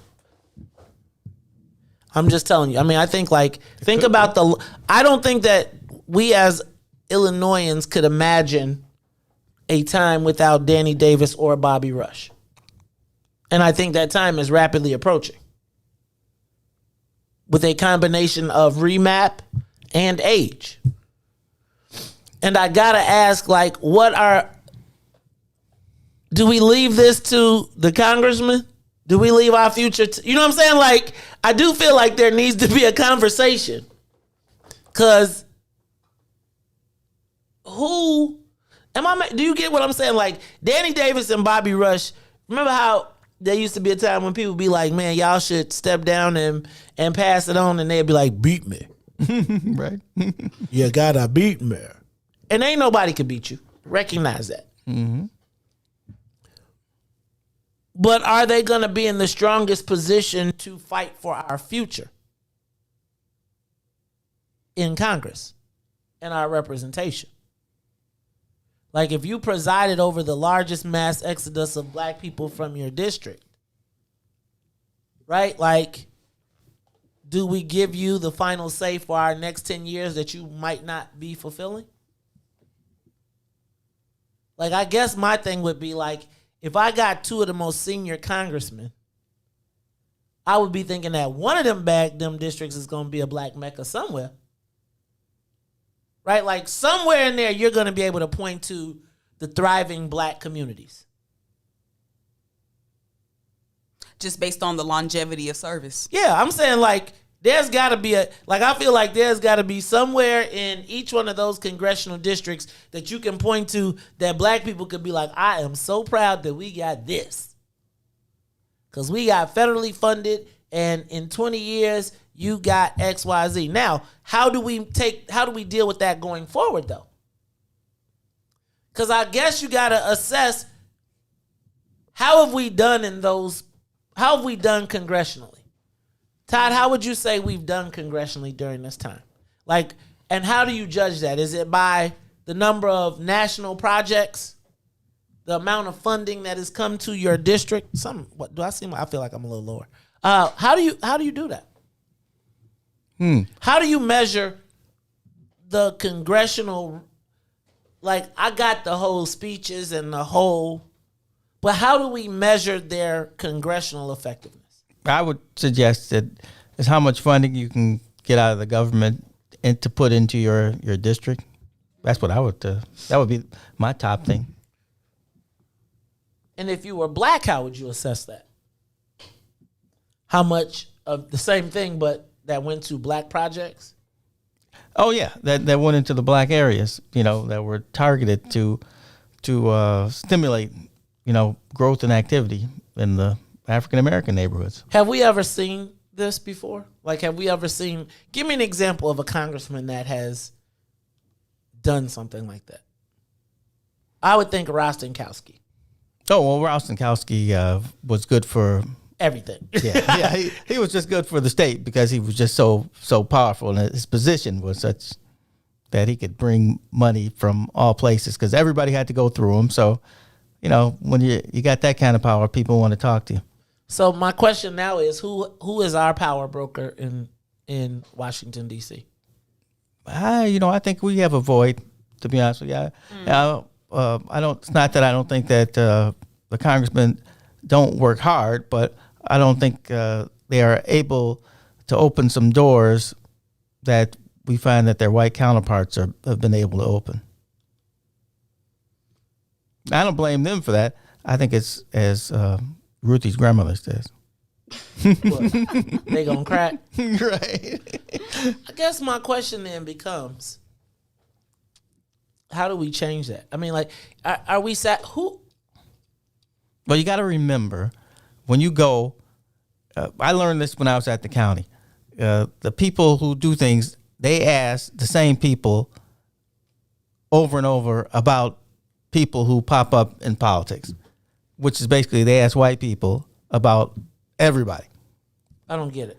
So let's say you win a race in that congressional. Let's say Bobby Rush retires and somebody wins. Mm-hmm. They're going to ask the white guys, and when they get to Washington, the Washington bigwigs are going to ask the white guys about the new guy. So there is a power structure where there's a committee that decides where you go. So, like when Mike Quigley went, there's a committee, and he was suggested by people all around that he go to, I think he's on intelligence. But that's my point. Right? So he goes to intelligence where now he has a lot of stroke in a lot of other places. Right. That makes him, when he makes asks, people want to help him. Right. When you go to social services, you're asking for help. You're not putting yourself in a position to help people. You're asking for help. I would call it very old world. I mean, when you knew you couldn't get anything out of white people, you knew you could get social services. Now we're in a different space, you know. But no, we're not. But we are in a different space, but our congressmen aren't. Good one, Todd. But that's, you know, Ruthie's grandmother. You got to get past. How do you get over that hurdle where the guy, you know, Jan Schakowsky can tell the group, well, he's not that smart. We're going to put him on, you know, dog catcher committee. You know what? But then the challenge becomes that Jan Schakowsky then comes to the black community after minimizing our people and get it treated like the king's hero. Oh, yeah. Because they go see the progressives because the progressives think the same way, though. Right? The progressives think of the same way. Her. She is the progressive. But the black progressives. But she's also like number 5, I want to say, in the hierarchy of the House. So until so when does she have to do right by black people in that hierarchy? Right? Like, so if we know that in this state, that the juice in our state is Jan Schakowsky, then when do we say to Jan Schakowsky, who's your black number 2? Who is your person that we know, like, in your space that you are pushing forward? Because, again... That was Ja? Ja. Wasn't that the young man's name? What? He used to work for her, and he was pushed into some spot. He was going to run for lieutenant governor or something. I can't remember what his thing was. But she had a guy, but he left the state. You know, that's my thing with the liberals. I hate this, is that they don't want to have anything to do with us homegrown Southsiders and Westsiders. All right. No, they always go find somebody else. Again, you think about the black people that have had the opportunity to climb in the state in JB's cabinet and Rhymes' cabinet. Ain't none of them from here. No, I don't think you can put your finger on a successful from Chicago black politician statewide or national. Like, you can't. Like, you think about, how many chief of staffs came from Chicago? Now, I'm not talking about the district office chief of staff. I'm talking about the chief of staff in Washington, D.C. Well, as we well know, like in the Senate, there's only been like one in the last 100 years or something. And that person was, I think he might have been a Republican. And again, so when you think about that, what has been the benefit? How have we benefited from congressional representation? I'm not shading them. I'm saying, I always think about like the white guys, when you're talking to them, they always in on some policy that affects like some sort of infrastructure, some bridge project, something that's going to, like, they want to be on the Great Lakes Task Force today. And you be like, who wants to be on the damn Great Lakes Task Force? What do you mean there's going to be a $50 billion budget to, right? Like, again, I think like, do our congressmen put our people in those places and say, okay, for the national task force, here's, again, we got XYZ people. Who have we seen take the rocket ship ride out of Chicago from here that has been connected to something black that propels you? I would tell you that the only way you propel up out this bad boy, if you're black and in Chicago to go to, is either you got to be connected to Elsie or you got to be connected to some white guy who sponsors you, who says this is a good black dude. There's nobody black in Chicago that can launch you. Like you think about, I would say Richard Boykin, but Richard Boykin also had a lot of stick. He knew how to work that chief of staff space. Yeah. That wasn't, you made me. That was, if you put me in the pipeline, right? If you make me the chief of staff for 5 years, you can let me go because I could be the king of the world after that. Mm-hmm. But if you don't ever put anybody there, if everybody is always at the district office, if all your best talent, then nobody ever breaks into the Washington cycle where they like, yo, it's $50 billion they about to chop up. Let's get a piece of that for Chicago. Mm-hmm. You're not even in the no meetings. And again, I remember when we were when they were passing out the spots, and I'm not tripping on the congressman. I'm saying we've got to elevate our game to access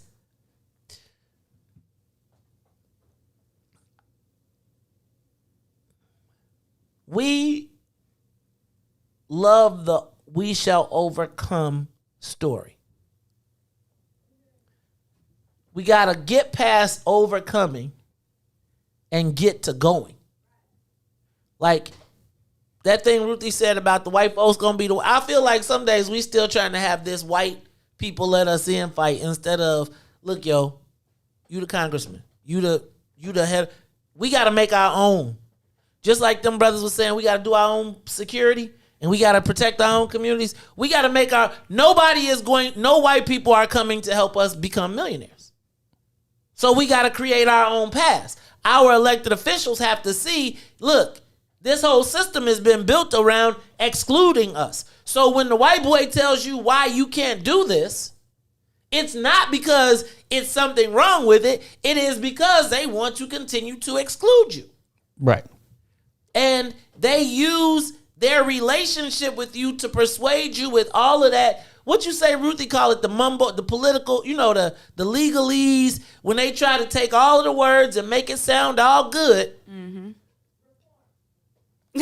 Yeah, it's reform. It's connected to all of these, the legalese that she be talking about, that they try to bury stuff and people be like, I ain't trying to hear that no more. Mm-hmm. You can say, bust your contract, bust all the stuff you saying. We doing it because you telling me I can't do it, but the white boys can. And black folks will be the ones to convince you that the black folks will convince you that you can't do the same thing white boys are doing, as they vote for the white boys to do it. It's the relationships and the trust. And I think that's what we got to build up. Because those white boys, they working together. So it's like they feel okay about signing that bill to make they homeboy rich, because they know they gonna benefit off that some type of way. Right. They know they got a donor. They know they got a vacation home. They know that they don't got to worry about nothing. But we don't have those same trusting relationships. That, and you combine that with the fact that they have convinced us to demonize anybody black in the pursuit of the same thing that white folks got. And I don't mean it from the standpoint of the white supremacy model and we're chasing it. But if in this space we have the ability to create opportunities, we have been convinced that we can't create our own opportunities. We have to piggyback off of what the white boys say. I think when you look at cannabis, it's just that. Mm-hmm. And I think when you go to the federal level, I don't know, even when you think about somebody being the head of energy, like on the energy committee or subcommittee or something like that. How does that make somebody from Illinois rich? Like, I don't want to hear about anything national from my congressman. I want to know, how is it applicable here? And what's so crazy to me is when the white boys come back and be like, oh yeah, I just got through talking to y'all guy. And he's with me. You be like, wait, what? I guess we got to start taking accounting of, like, what have you done for us? And that's not us waiting on the government. That's us telling the black people that we've put to be our spooks that sat beside the door, that your job is to not just sit beside the door, but to start bringing stuff back. I think we get so caught up in the emotional, I don't even gonna do it. But we get caught up in the call and response, right? We get caught up in the flowery words, and they start I don't need my politician to take me to church. Amazing Grace? I don't need no amens. I don't need no, yeah. No, I don't need that. What I need I don't need my congressman and my preacher to be saved. I need my congressman to be running me that money. Here's what we did out the projects. You ain't got this. You want an amen from me? You want a call and response from me? Read the list of all the appropriations that came to Chicago. Read that. You ain't got to have, if you did it, you ain't got to have no amen, because we going to be hollering. But what we get instead is twisted up in this whole,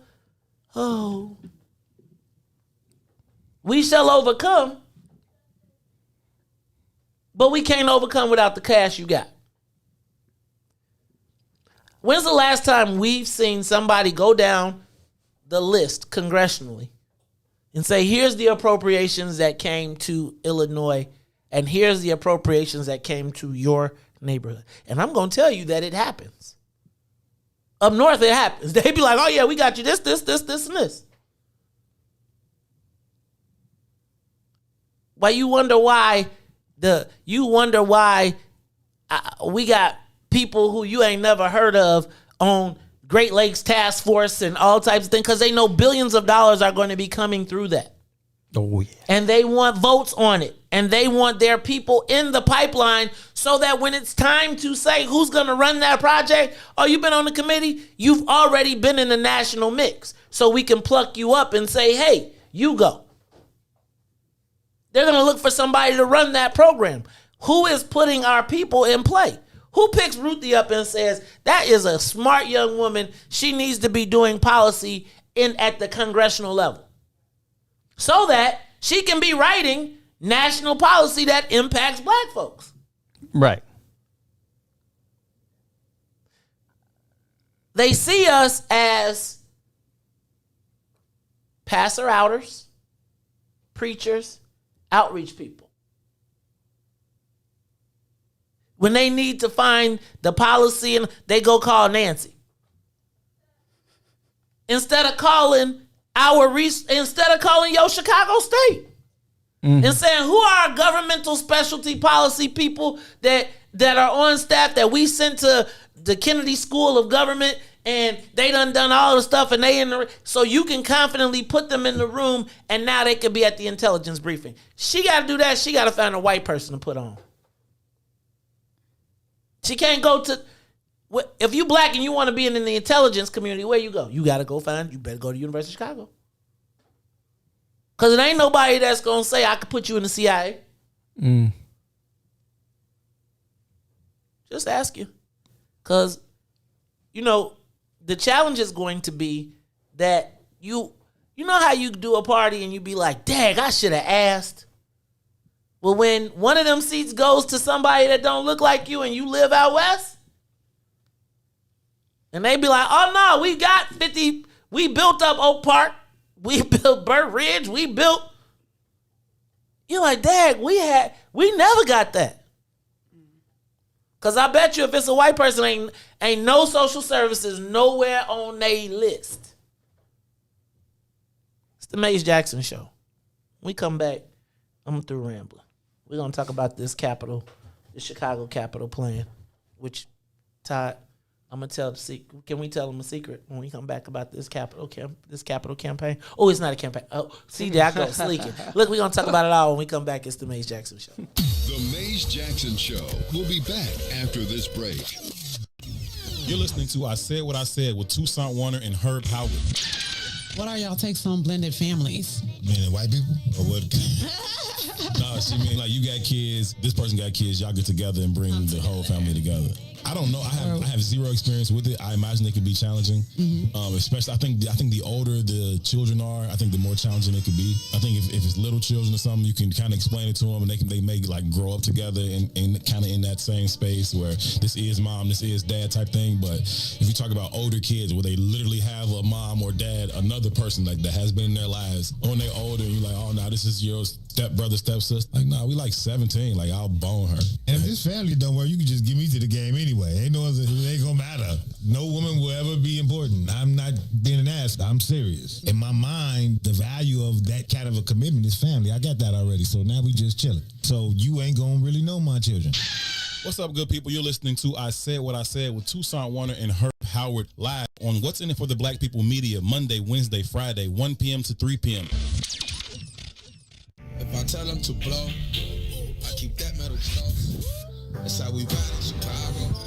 Alderman Lopez, welcome back to the Maze Jackson Show. The mayor has a very peculiar way she's dealing with this, and I'm trying to understand why does it seem like we're handling this with kid gloves. The reason that she's not going after the root cause, which is gangs, the reason she's not calling out the silent enablers, as I tweeted out the other day, is because those are many of the same people that she relied on to get elected. I'm talking about the not-for-profits, those that reach out for grants and try to be the intermediaries in a community to try and bridge some of these anti-violence groups, things of that nature. These organizations that say they're trying to build bridges oftentimes are the ones that are enabling the gang lifestyle and allowing it to go unchecked and not holding accountable the individuals causing the violence in the neighborhoods. Those same partners, which she funds, which she relies on, were unceremoniously all pimping themselves out at a press conference. Ooh. Saying nobody said a word about gangs, but what they did say is that we need more money for the programs that we offer to help stop the violence. And clearly for more money to go to organizations that are working against the residents of the city of Chicago. Alderman, how did y'all approve $37 million to go to one ward for violence prevention? $37 million? I don't think there's been a $37 million investment in anything black. When these amendments to the budget and when these programs come before us, and I've asked the last time that these were proposed by the administration, what metrics are we using to ensure that everyone with their hand out was not still enabling gangbangers in the middle of the night? And oftentimes have intervened on behalf of gangbangers, particularly in the Latino community. When you see in other communities, like the black community, when you start doling out contracts to, say, Metropolitan Family Services, and now they're responsible for doling out to organizations to come into neighborhoods like, for example, West Englewood, contract out to organizations that have no connection to a community, build no bridges to a neighborhood, but get $300,000 to stop violence. The most dangerous show in the morning.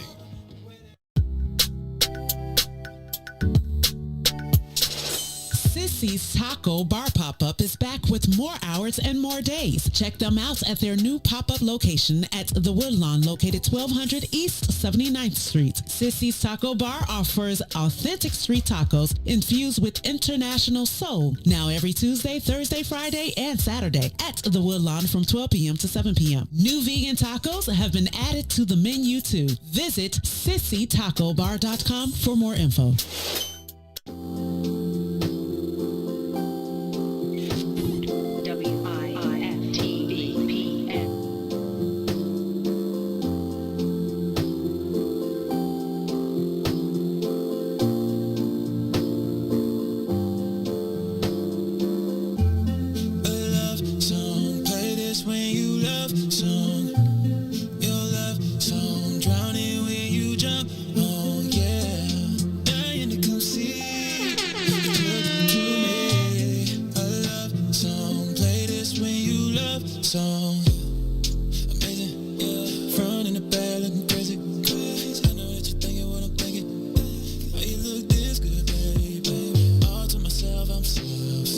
Round you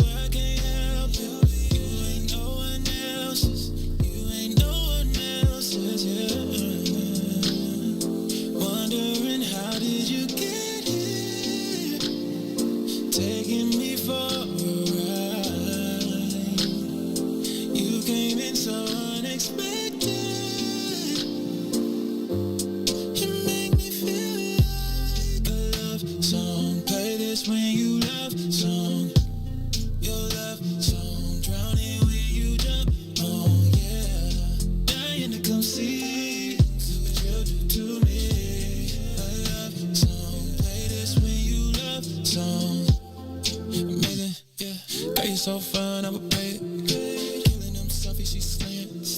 All in my head, it keep playing. Yeah, keeping this real, no faking.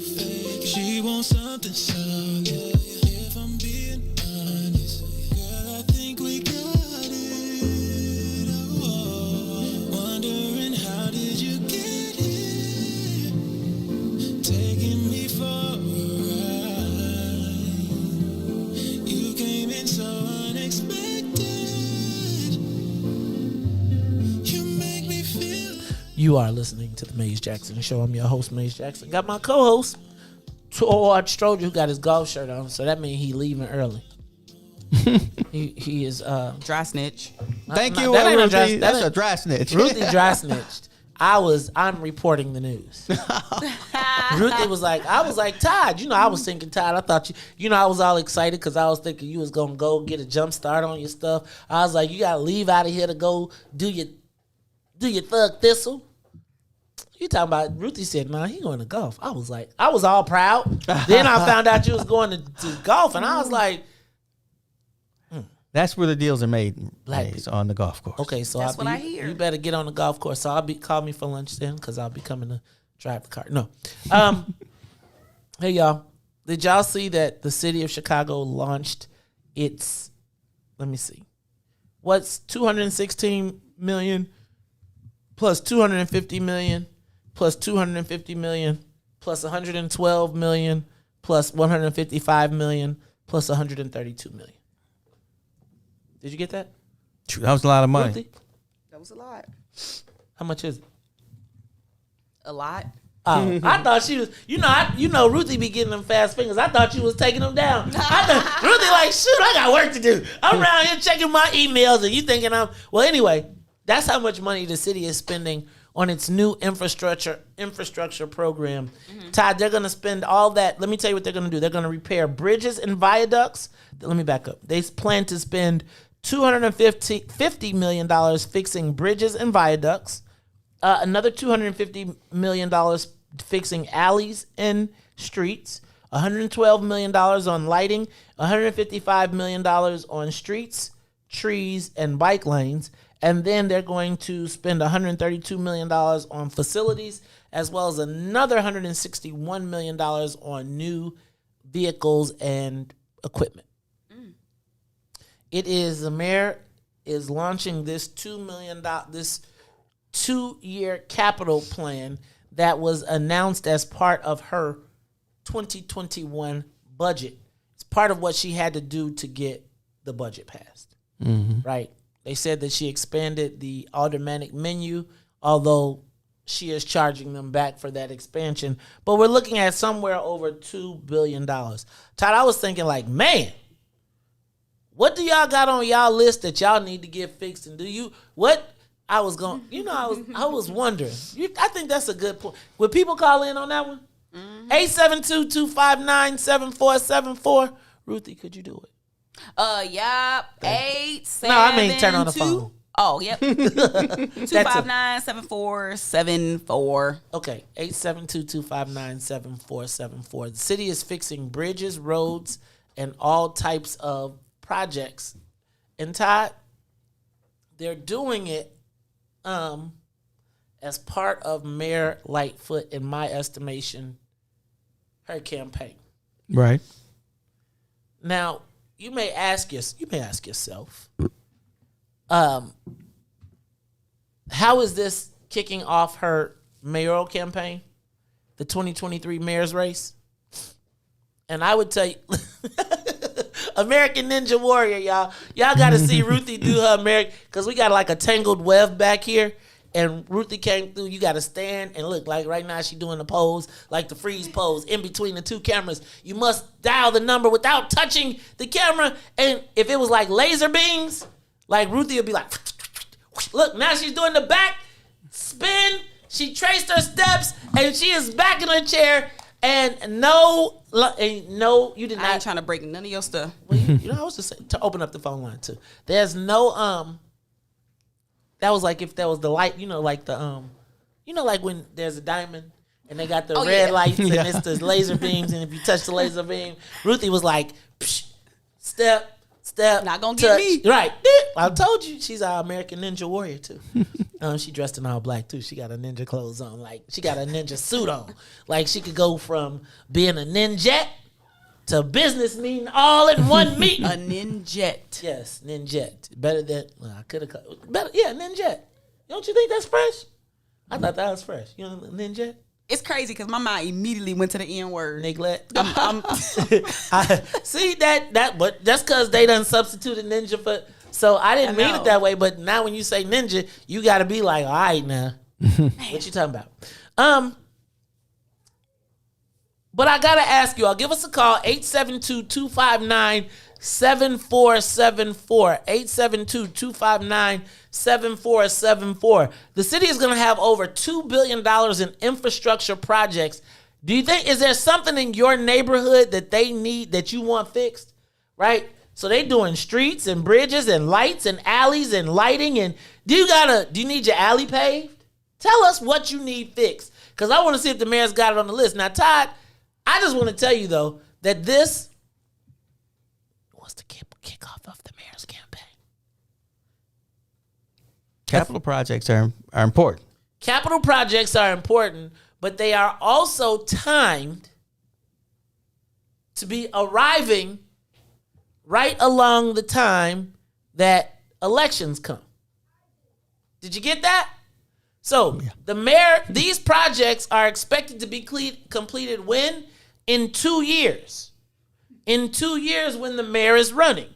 Now, if you can also imagine what happens with every project. There's a big old sign that says this project is brought to you by Mayor Lori E. Lightfoot from the city of Chicago that works. Yeah, but can there be a backlash with construction congestion nowadays? See, Todd, you won't let me get to you don't let me get to the end. Okay, go ahead. No, it's too late. You already did it. Oh, you were going there? I was going, but I'll let you have that. So I think the challenge for this mayor is that she has become so widely unpopular that before she will get the glory for the project, she will get the grief from the construction that happens. Now, when you think about this, $2 billion in infrastructure projects means that probably for the next 2 years, you ain't gonna have no regular route to nothing. Right. Right? Because if they hitting all of this, they're doing it simultaneously. That means people will be working, but we need also is a work count. Like we need to count by ward how many black, white, Latino people are working on these infrastructure projects. But what will also happen, Todd, is that these projects will be coming to fruition and completion right around the time that she is due up to be reelected, when she is going to be running. And so what you have to balance is, will the backlash that she gets for the projects dissipate enough, and will she have enough ribbon cuttings? Because essentially what happens, Todd, is every day in that final year, and if you pay attention, whether it's Pat Quinn, whether it's the governor, watch, Governor J.B. Pritzker is going to start doing a lot of ribbon cuttings too. Right. Because what they do is they take a portion of the budget and they plan for projects that they can launch that will be completed, so that do y'all understand the difference between paid media and earned media? So the difference between paid media and earned media is, as a candidate for governor or a candidate for mayor, you have to buy campaign commercials.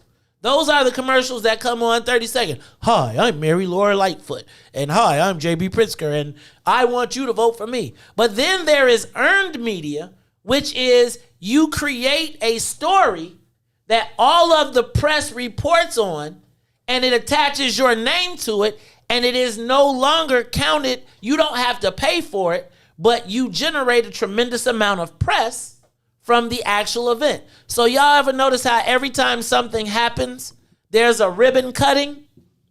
And then you see the press there, and there's a governor, and the governor has all those people lined up behind them, or the mayor has all those people lined up behind them. Those then become marketable campaign opportunities.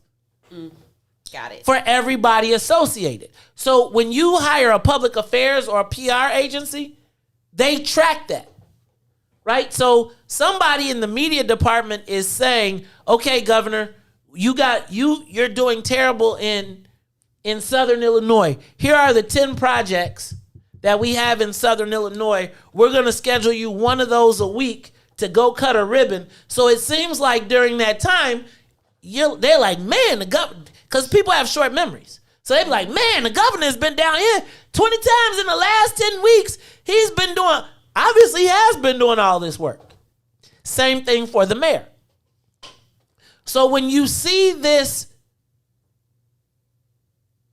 rollout of the capital plan, recognize that all of this infrastructure money has a dual purpose.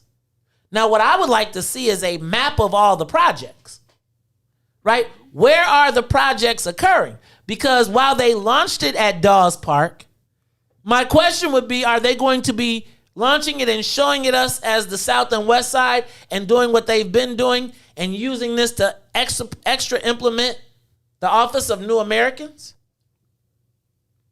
So do I rebuild Little Village? Remember, what did we just talk about yesterday? $600 million project? Right? So in that $600 million project, trust and believe that a big chunk of the roads that are being repaved and all of that is going to be in that project. Right? Because they offer that up as incentive to the builders. So if you build it, we'll take care of all of the infrastructure around it. So now my question is, how much of this capital plan actually benefits black folks, and how much of the capital plan will be used as part of what we talked about earlier, which is us being part of the exodus of Chicago? So will it be building out South Loop and West Loop, right? The extension of, will this infrastructure be, while we're welcoming it, really the entree, laying the foundation for white folks to conveniently take our space, or Latinos? So now that street that you used to have to ride down that was bumpy, that in Inglewood, that shows all those mansions that are now places that you could live, that are now palatable, that we're about to evict all these people out of here. When you do your home tour and you're driving on the smooth streets, and then now as you're going west, you go through Inglewood and you see this new focal point, $600 million development to your west. And when you go east, you're going to see the Obama Center and everything in Bronzeville changing. We already know that we have not seen the mayor's racial equity rapid response. Again, she told you in her own words, we were doing terribly until we expanded racial equity to include who? The Latino community. As Todd packs up to go play golf, Todd, I'm going to let you get your say bye to the people while you, because I'm dry snitching on you. No. Todd, you got to cut up out of here for a minute. Man, I want you to get some of that good weather. What's up, man? You out of here? Yeah. You're right, but you know what I'll say is that the Latinos have placed themselves in the space where when something comes up, they are ready to push somebody in there and say, bam, you're doing this, we need this. They do it. And succession plans and legacy. Mm-hmm. That was also very much part of that. Remember when I told you MLI? Yes. They had a leadership institute. The key to their leadership institute, though, was that the people that they put in, we'll talk about that. We'll talk about it when you're not here. It's the Maze Jackson Show. Peace out, Todd. Peace. Me, Ruthie, and Sonia will continue to do our job while you slack on the golf course. Slacker. Where you golfing, man? Balmoral. Oh, Todd around here hanging. Hey, man, all I got us to do is say, bring back the bacon. This is the Maze Jackson Show. I'm your host, Maze Jackson. Ruthie Moore, Sonia Escobar. When we come back, there will be no Todd. We're out. The Maze Jackson Show will be back after this break. You are listening to the most dangerous show in the morning. The Fraternal Order of Police. It is the president, John J. Catanzara Jr. We all saw the Anjanette Young video. Naturally, when someone hears, I didn't do it, you got the wrong place, you just discard it. You have an obligation to make sure that the rest of the place that you're doing a search warrant on is secure. Okay, so you used the word naturally. And when you watch that video, naturally, a natural reaction would have been to provide her with some coverage for her naked body. Have you ever been to police? And so have you ever been to police? Let me finish my question. So a natural reaction was not what we saw from those white police officers. A natural police reaction is to secure the scene. So a natural police reaction is different from a natural Well, we're human talking about reaction. police. We're not talking about you going into a building. We're talking about the police going into a building. Hence why in the beginning of the question, I related it to training. Are police officers trained to not see black people as human? And so police training would make them naturally react to see me as an animal? I'm not even going to dignify that with an answer because that's just an ignorant statement to make. They went in there looking for an offender. Who was not there. Do you know that until you searched the whole place? They did. They searched and she stood there naked. And at that point... After they had the scene secure, she still stood there naked. Again, I already conceded the fact that they could have did a better job covering her up, but her race had nothing to do with it, and you're going to keep implying it. I'm going to keep telling you you're absolutely wrong. Let me ask you a Lack question. of training? Is it a lack of proper training? No. Oh my God, and I keep telling you, you got the wrong place. You got the wrong place. The most disrespected person in America is the black woman. We will kill you for our woman. What's up, everybody? Welcome to the green side of things. It's your man, Sadiq. And Cassiopeia.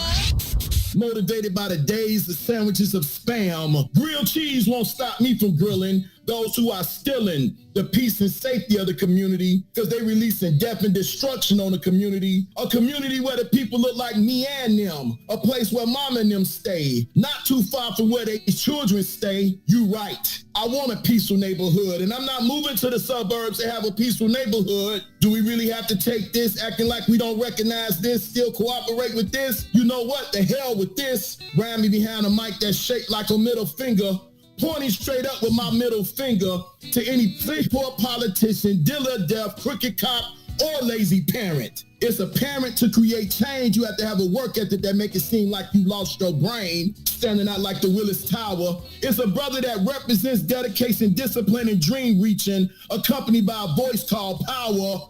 Who rhyming harder than a rebel with the pen? Representing the city of Point Guards is an extra large MC who rhymes always on point, always rhyming with a point behind the flow. One of my students said the rhyme so hard we should stop calling it flow. Let me tell you something else before I go. I was born to stand tall. I was born in Chicago. That is Brother William Morris. Appreciate you, brother. Much love. Chicago, homegrown.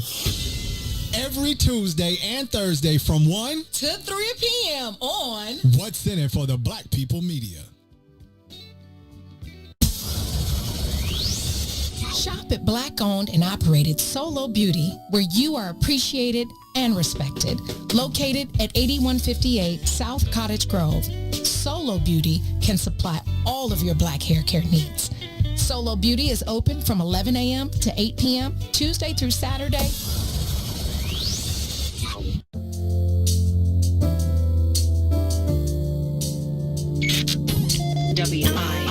WIIFTBP.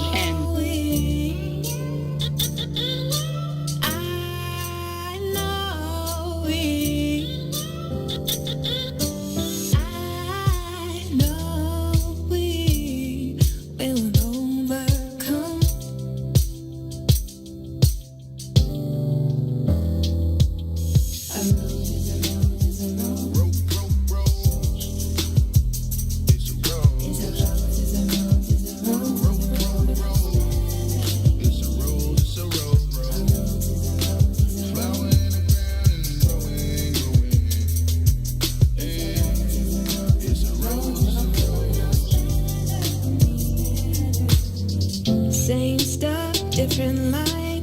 New day, same fight. How it comes, how it goes. One's on top, one's that no. forgot.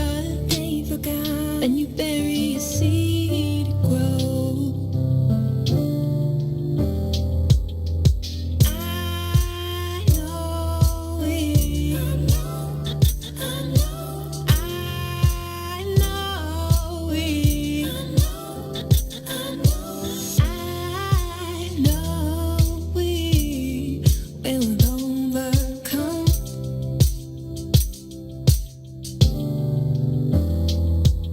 A rose is a rose is a rose. It's a rose. It's a rose is a rose is a rose. It's a rose, it's a rose, rose. A rose is a rose is a flower in the ground and growing, growing. It's a rose, it's a rose. How it comes, how it goes. Different names, still a rose. We grew up, we grew tall. We knew then, we know now. What they forgot, they forgot. When you bury a seed, it grows. I know it. I know it. I know it. I know we will overcome.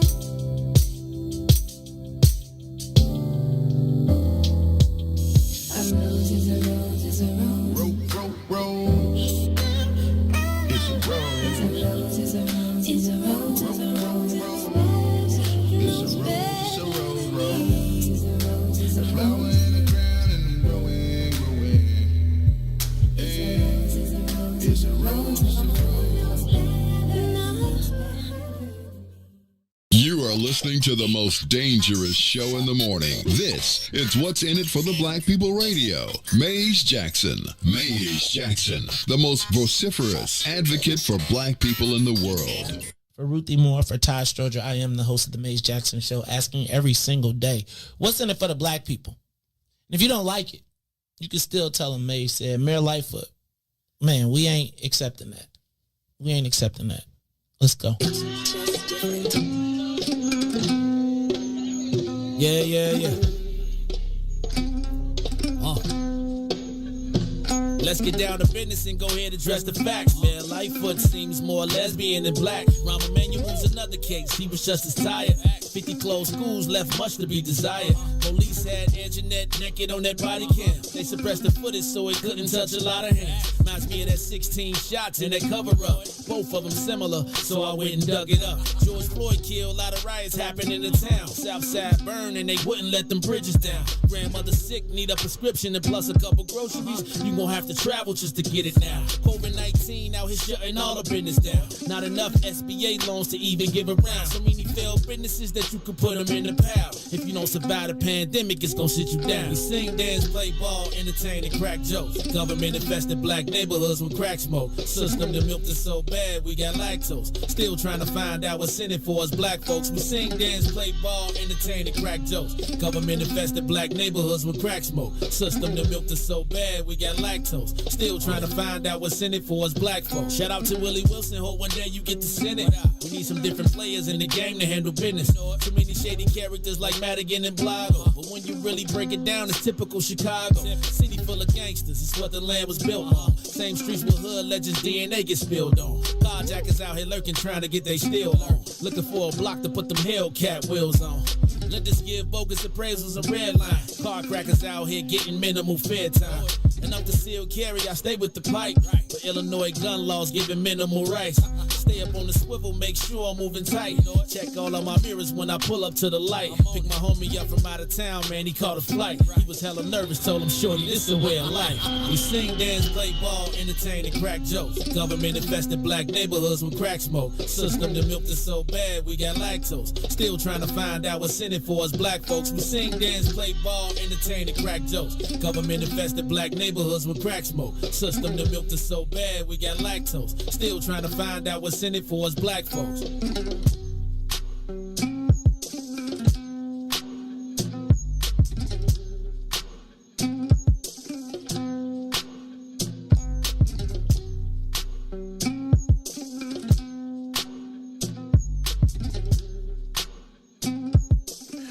up, Chicago!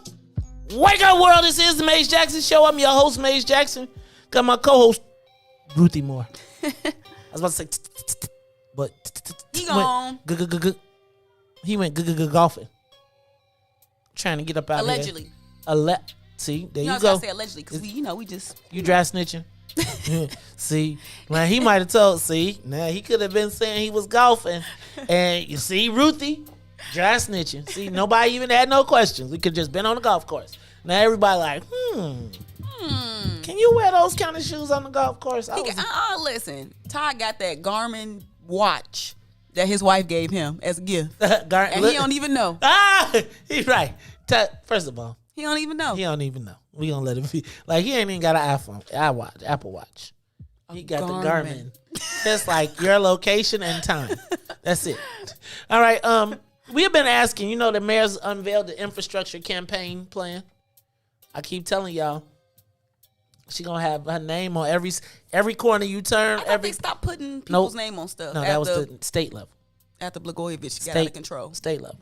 They was like, she gonna make them. Let me tell you, and as much as she likes to see her name, and as much ego as she got, I am the mayor. I think what would be hilarious is if the alderman said that there can no longer be any names on the sign. Now that would be petty progressive caucus. To the socialists, I don't think that taxpayer dollars should be used. It should be like, this project is funded by the taxpayers of the city of Chicago. You gonna use that socialism against them? Yes. I think the socialists in us I do not want to be driving around the city and everything I see say the mayor. Why? If it's nice. It's not though. It's just a reminder of, I'll be thinking of the TikTok when she said move along. Right, I be thinking about what fires, what? No, I think you're full of chicken. I don't want to see her name. I think it's 100% full of ish. Thank you. Do you have a project though in your neighborhood that you want the mayor to add to her list? We trying to make a list. I think now was definitely a good time to put in them 311 requests. Well, I'm gonna forget the 311 requests. I want mine I'm gonna take my list straight to the city council, to the mayor, because it's this turnaround at Adams and Oakley. Lord have mercy. If they don't fix the streets, and then they're like, when you come over the bridge on when you got a list. I got a list, because when you come over the bridge on Western. When you go underneath the viaduct and you're coming over Western, and it's like when you getting from like the what's the name of that school? It's whatever that's right over on Western at like 25th. When you come over the bridge though, you're coming over the bridge at 20, and then they got like a bump at the bottom. So it's like you hit a bump that's not supposed to be. It's like they got a speed bump at the bottom of the bridge. Oh, it's a speed bump? It's not a speed. It's a bump that has come. Horrible infrastructure. Yep. And you know what else I want them to do? I want them to, when they cut those pieces out of the street, I want them to make a ramp. Like, I don't want them to cut it. Do you know what I'm talking about? So when you're driving down the street and they'll cut a patch out of it, and it'll be like asphalt, and then there's like a cut, and it'll be like 4-6 feet, and it's only about an inch, 2 inches. But you dip down into it and you come back up. In the white neighborhoods, they smooth it. So you don't go boom, boom, boom, boom. You go. But they want people to slow down? No, they're fixing the street. But it's literally like a 2-inch, like they'll cut a lane about the size of 2 sidewalk squares. And they will, and you hit, instead of kind of, you can smooth it, or you can just make it a 2-inch drop. Now, the 2-inch drop isn't so bad, but it's when your front tires hit that 2-inch, trying to come out of it, right? It messes up. It just is and you get do, and it's like, man, you be mad, right? I think the best road in the city is Lower Wacker. Why you say that? Have you been on Lower Wacker? When's the last time you drove on Lower Wacker? I generally get lost going down there. You know what? It's so easy. You just gotta look out the window, look out the side, so you can see where you at. on the bridge. And it's really, I used to get lost down there all the time. It's so simple. You get off at Adams, like you can see everything. If you look at the river, you can literally see where you're supposed to be getting off at. Like you can see it on the other side. I can't get it. I cannot get it. I'm gonna tell you, I love driving down it now because you can get from the traffic that takes you literally 45 minutes to get through. You can be Lower Wacker, you done in like 7. Like, and it's worth the train. But I was just wondering what projects you got in your neighborhood. You got anything they need to fix in your neighborhood, Ruthie? 100%. What you think? I would like an arrow, a left turn arrow on 83rd and Cottage, going north when you turn in left onto 83rd. Can we just get like a 5-second arrow, Michelle Harris? I think that would cut down, because what I noticed is that when you don't have arrows for people turning, when people turn, people are anticipating right before that light turns green, they go, because they know that they are going to get trapped, because it's, I think what happened was the stoplights were put in before like neighborhood density and populations got too big, but now it's nearly impossible to make that turn without running the red light at the end. You know how you got to go out there and you sit out there in the traffic and you wait for the light to turn, and the person behind you do the same thing. So and now both of y'all running the red light. And y'all inching, trying to get up and enough. they honking at you. And So Alderman Harris, we need to get that light fixed on 83rd Street. I want to know, how does the mayor get these projects on the list? I bet you if you plot them out, though, they're going to be in all the main thoroughfares, so everybody can see she did it. Let's go to the phone lines. Ruthie, tell people phone number, because we want to know if y'all got a project in your neighborhood that you need fixed. You need a street light somewhere. They spending $132 million on street lights. And I also want to know, how do you get the fancy street lights? Because, you know, when you drive, have you driven down Halsted from 18th to Roosevelt? Are they like solar? No. They are like brown and pretty cool with flower pots hanging off of them. And people drive by and they water the flower pots. And I'll be like, hold on. On those trucks. Yeah. And it's like, these street lights, I mean, who got that budget? You know what that made me think of? What? City contracts. Anytime I see anybody watering, trimming, and I'm just like, oh, I hate that my brain does this. But how much they just get paid to water them flowers? They got paid a lot. And then That's you what notice, I'm saying. and can I tell you something? I think black people know how to water flowers. I think we do too. I'm just telling you, apparently not according to the city of Chicago if you drive one of these trucks. What you got that needs fixed in your neighborhood? Ruthie, tell them the phone number. The number is 872-259-7474. 7474. 872-259-7474. It's hard for me to say that sometimes, though. Frank, you're on the Maze Jackson Show. What's going on, my brother? Oh, no. Good morning, my brother Maze. Good morning. Sister Ruthie and Sonia, how y'all doing? Morning. Great. Good morning. Hey, you guys, what's going on? We need to get it going on, because ain't nothing going on for us.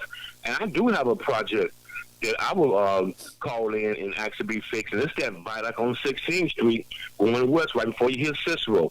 Ever since I was a little boy, there's been the raggediest viaduct in the city and Nassau. So, but I want to speak on what you're saying about this big infrastructure plan. Oh yeah, that's gonna be a great thing, my brother. If you're Hispanic or immigrant, okay, they gonna make a lot of money. And white, they gonna make a lot of money. Okay, well, first of all, it should start in our neighborhood, but you just watch, like you said, Brother May. No all black crew are we gonna be able to see. There's going to be black people on those crews. There's going to be black women holding those signs that one side says slow, other side says stop, okay? And that is it. But, Brother Mays, let me just say right quick, this $60 million they talking about finding someone to talk to black people is a waste of money. Who should they give it to? This how backwards they think when it comes to us. What's wrong with taking that $60 million and giving it directly to black people to come in and take that shot? $250 a shot. Oh, dang, Frank. People be taking them shots all day. $500 check coming in the mail. If you take the one shot Johnson, you got a $500 check coming in the mail. Now, before you say it, Brother Mays, because you're one of the best critical thinkers I ever encountered, before you say it, there is a way it can be done where there could absolutely be no cheating. Now, what's wrong with doing that right there? You come out less with than $60 million spending. Oh. You're going to pay someone to talk to us. People are already talking to us, and it's doing no good. But this project with this infrastructure, for those who don't see it yet, this should wake you up how this man, once again, is going to give us the middle finger. Okay? And that's exactly where I see it. They finna make a lot of money. They finna get a lot of jobs, not us. Thank you, my brothers and sisters. Thank you, Brother Frank. Dang, Brother Frank be trying to work it out for the phone line. He is like, it is going to be great for if you white, an immigrant, or Hispanic. Ruthie, can we get, okay, I know you the official caper for the mayor. Can you get her to give us a map of all the projects and the value of each project? Because, see, then here's what I want to do. I want to add up the projects by ward, and then I'm going to match that with race and ethnicity. Uh-oh. Why you say uh-oh? Well, racial equity rapid response team, they got an award, a mayoral award of honor. Don't people got to bid on these projects? Yeah, I'm sure. But I'm sure that there's probably going to be some of those like open source contracts where basically what they do, you know how it works. The open source contract, look, we're going to open up the bid to 300 companies, and there'll be one black company that'll be in the mix that probably, that's who they'll parade around. Does the aldermanic menu money factor into this? Yes. $216 million. They're going to take part of this money from street repair. They're going to take some of this money will be coming from the menu. So in essentially the mayor inflated the number to then take it back, right? And to give it to the projects. Remember Anthony Bill came on and talked to us about it. He was like, yeah, they're going to give us more. They took the menu money, but basically they're getting charged back for it. So it's your project. You get to put your name on it, but it's the city determines it. So I'm just curious, do y'all have any projects, anything that needs to get fixed in your neighborhood? Something that they finna spend $2 billion. I sure hope. I would hate to wake up and they spend $2 billion and we drove past the signs on our way to work and our way away back from home, and none of the projects was in our neighborhood. Like they gonna build. I think the mayor already said it's gonna be on the south side, the west side, and downtown. So south side. Let's be clear. You talking about the South Loop? I'm not talking about the South Loop. I'm talking about Little Villages South. Pilsen is South. What you talking about? That's true. Brighton Park. Oh, that's South. What you talking about? West? Come on now. You just heard. You just saw Mike Rodriguez. Remember when I was talking about the people at Douglas Park, and they was like, oh no, half that park is theirs. Y'all, South and West Side is See, this is those words, those code words that they use that don't mean us, but we just assume they do. Now, they say South and West Side code for black, but if you were to ask any alderman or any elected official, they would tell you that in the places that we traditionally think we occupy, they are now being encroached upon. And as they say South and West Side, you nod your head and say yes, but that ain't the same South and West Side that you know that they're talking about. Does that make sense? It does. So now you be jumping up and down because that's why I've been so adamant about specifically black. Because, and I'm going to find the very first What's in It for the Black People when I did it as a commentary. Because it really explains it. All of these code words from community to South and West Side to people of color to all of them only diffuse our power. They allow us, remember in cannabis, disproportionately impacted communities. And then the white boys moved into those neighborhoods and then, right? And so if you stop saying all of these other things and focus on black, or whatever derivative of that, but you know what the hell I mean, then we move. But every time we allow ourselves to be wrapped up into these coded, non-specific names, we wind up getting shorted. Is there anybody that would disagree with me that when you say South and West Sides, you think black? But is there anybody that would disagree with me when I say that the South and West Sides are rapidly being repopulated with other people? Look at the 15th Ward. The 15th Ward was a all-black ward in Inglewood at one point. It now has a Latino alderman. I think about driving down 55th Street, and there was a time when you drove 55th Street from at least Kedzie East, and it was black. You cross Western, you like, yo, what's up? I lived in the 18th Ward on the southwest side in Ashburn. There was a time when it was black up to Cicero and the white people lived on Cicero. Now, if you go to the southwest side, the Latinos are now all the way up to Kedzie. Right? The next step for them is Western. Now think about driving down 83rd Street West.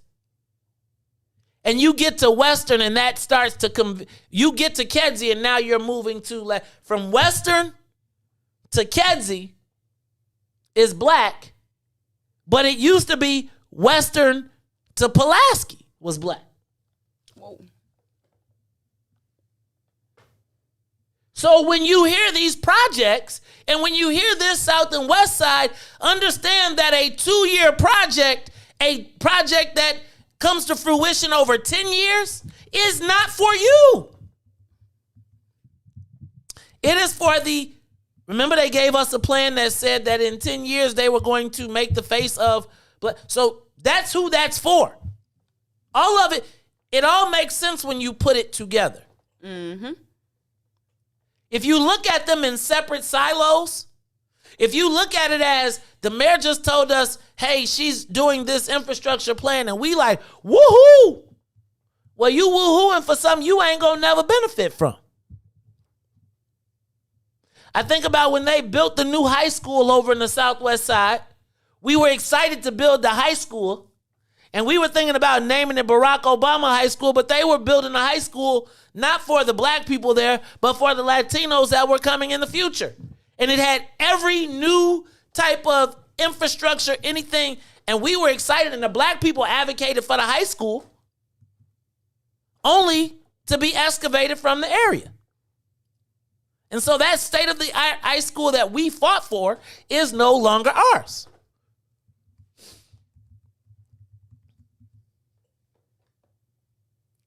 What project you got? Kind of fix it. Don't you hate the thought that you fixing up the crib for somebody else to take it? Kind of deep, huh? I'll leave all the water running. I'm gonna take all the copper. Leaving the water running. No, I think you are spot on, Maze. I think sometimes we forget, and it's about to sound really like crazy, but I think sometimes we forget to read. Like we forget to read the plans. And by the time we read them, we like, whoa, they did this, knowing that this plan been up and it's been readily available for a minute. And I think sometimes we be so late to the party. I think we don't even believe fat meat is greasy. Or won't even be known. I think, and it's the challenge is like we're complicit in our own demise. Like I'm like my thing is, I think about, okay, I'm not gonna shade the alderman, but I think about y'all voting for this office of New Americans. Like, who saw that and said, this is cool? Like, who saw that? Like, there's societal pressure. Ruthie, I'm saying, like, there's nobody that I've showed that to that's black that's like, what? Hold on. Like, white people are mad about that. Yeah, but think about when those like it's societal pressure. And because they say you're a racist, you're against immigrants, you're a homophobe, you're a misogynist, you're all of that, and so you got to shut up and take it. In the meantime, they are imperializing you. They got to take it because who is going to have their backs when they say, "Nah, this ain't right"? Remember, this this some new black unity consciousness that's just now happening. So when them plans were written, them aldermen probably felt like, let me just be quiet about this, because if I say something, then the target is gonna be on my back. Who I have not heard very many black, local, national politicians talk on that side of the proliferation of Latino populations. Because ain't nobody talking like that. And it's so crazy to me. It's so funny because I almost feel like it's people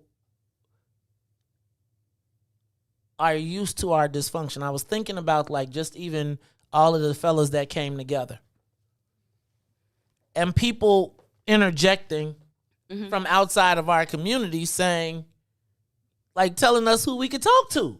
It's the Democratic Party. And I think that factors into it. Because if you are a part of the Democratic Party, then it is the welcoming party. And you have to keep that, you got to keep that narrative going in order to fit in with the larger, the larger way that the Democratic Party is going. So Democrat first before black. I think Democrat first, absolutely. Because the Democratic Party is seen as the welcoming party, with the divisions being even more splintered. We just got out of the age of Trump, who had some really tough rhetoric related to immigration and Latinos. So can you really see a Democrat agreeing with that? Because remember, Trump was like Trump. So it's the way that the climate was sort of set up. It's like you better get behind this immigration stuff. But I feel you on that. I feel like that's sort of how they're used. And I feel like the Latinos, and let me not just say Latinos, the immigration community is smart enough to leverage that against us, right? Where they be like, okay, this is right now the time to push. Look at the Adam Toledo situation. Like the Adam Toledo situation, take out the death. Like you heard them positioning for more economic resources based on that.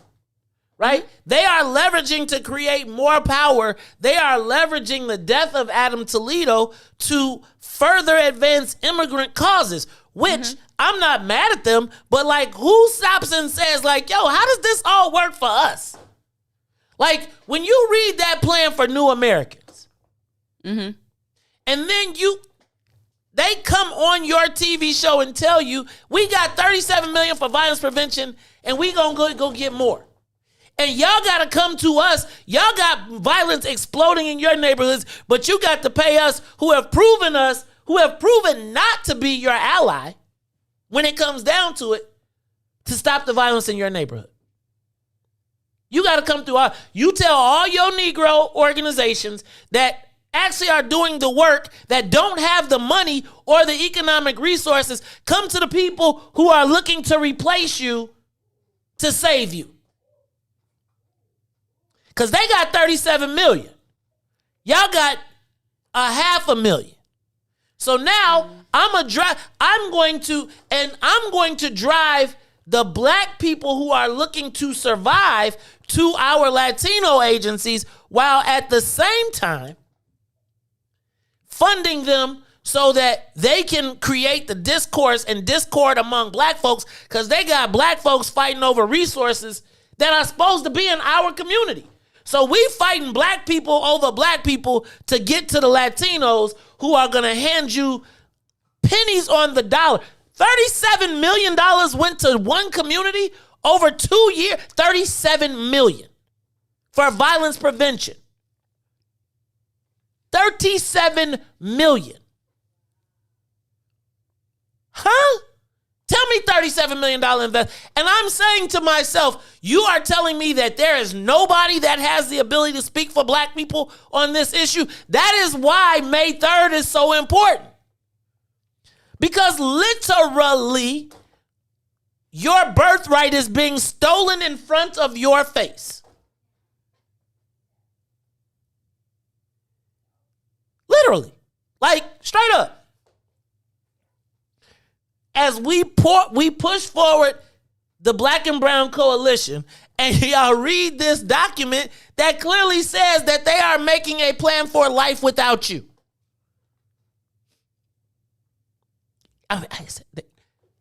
They literally wrote it. And they got the names of the organizations who signed off on it. Like, somebody literally came to Chicago, had a meeting, and said, we are going in what many people would call the ADOS capital of the world. The black people here are straight. This ain't West Indian. This is black from Mississippi, Alabama, straight off the boat, Arkansas slavery.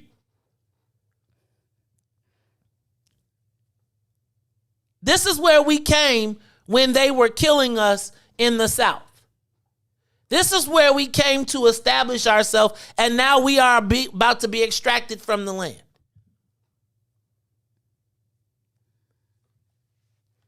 Yeah, but it didn't happen. It's been happening. I'm with you. And some of it we did to ourselves. And so now as we try to untangle, it's hard to make progress when you got to keep backtracking to untangle. And we find ourselves keep backtracking to untangle. So while they got the office and the paperwork and the plan, we like, oh, whoa, they have really made some progress. And now we looking at ourselves like, so I can't be mad. I'm not mad at anybody. What I am going to say though is, it's like there's a moment, like you could sleep for 50 years. Yep. Rip Van Winkle. But when you wake up, you are not required to stay asleep. You are not required to say, okay, I'm going to accept what happened while I was asleep. And if it did, I can't change it, but I'm not going to keep staying asleep. Okay, so I think being sleep and having somebody crush up some sleeping pills and put them in your stuff is different things. You waking up different from those two things. I'm with you on that. But what you do know is you woke up after them pills and your clothes is a little tussled. Maybe you ain't got your pants on. Maybe something but at the end of the day, you know when you woke up, you got loved on. You got intercoursed. Mm-hmm. Now, you going to lay down and stay getting intercourse and close your eyes and pretend like you just, hopefully they'll go away? Or you going to wait for them to come back? Or you just going to take your check off the nightstand and go about your day? Dang. I'm just saying we have multi-layered. We just got issues. We got too many issues. We got to untangle. Dang. I would be super curious to know the effectiveness of that funding in Little Village and how it was used and the organizations that got it and what are the accountability metrics. Like, how are they measuring effectiveness? Well, let's say $37 million to Little Village. Let's say that the crime rate is up 29%. Since last year. Yep. So that means that right. But think about $37 million in a year, though, for violence prevention. Like, you could have paid everybody to stay home.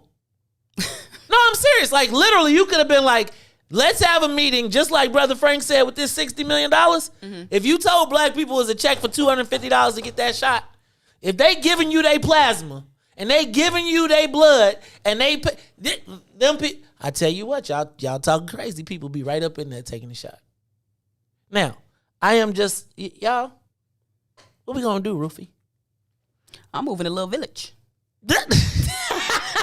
Well, at least we got you off the white man. So you can live in Little Village. We cool with that, but don't become. I'm gonna tell you what. Don't be coming up here. Don't come to the parties dancing no bachata. You know, I think we need to re-examine, like, again and again and again and again, the gatekeepers.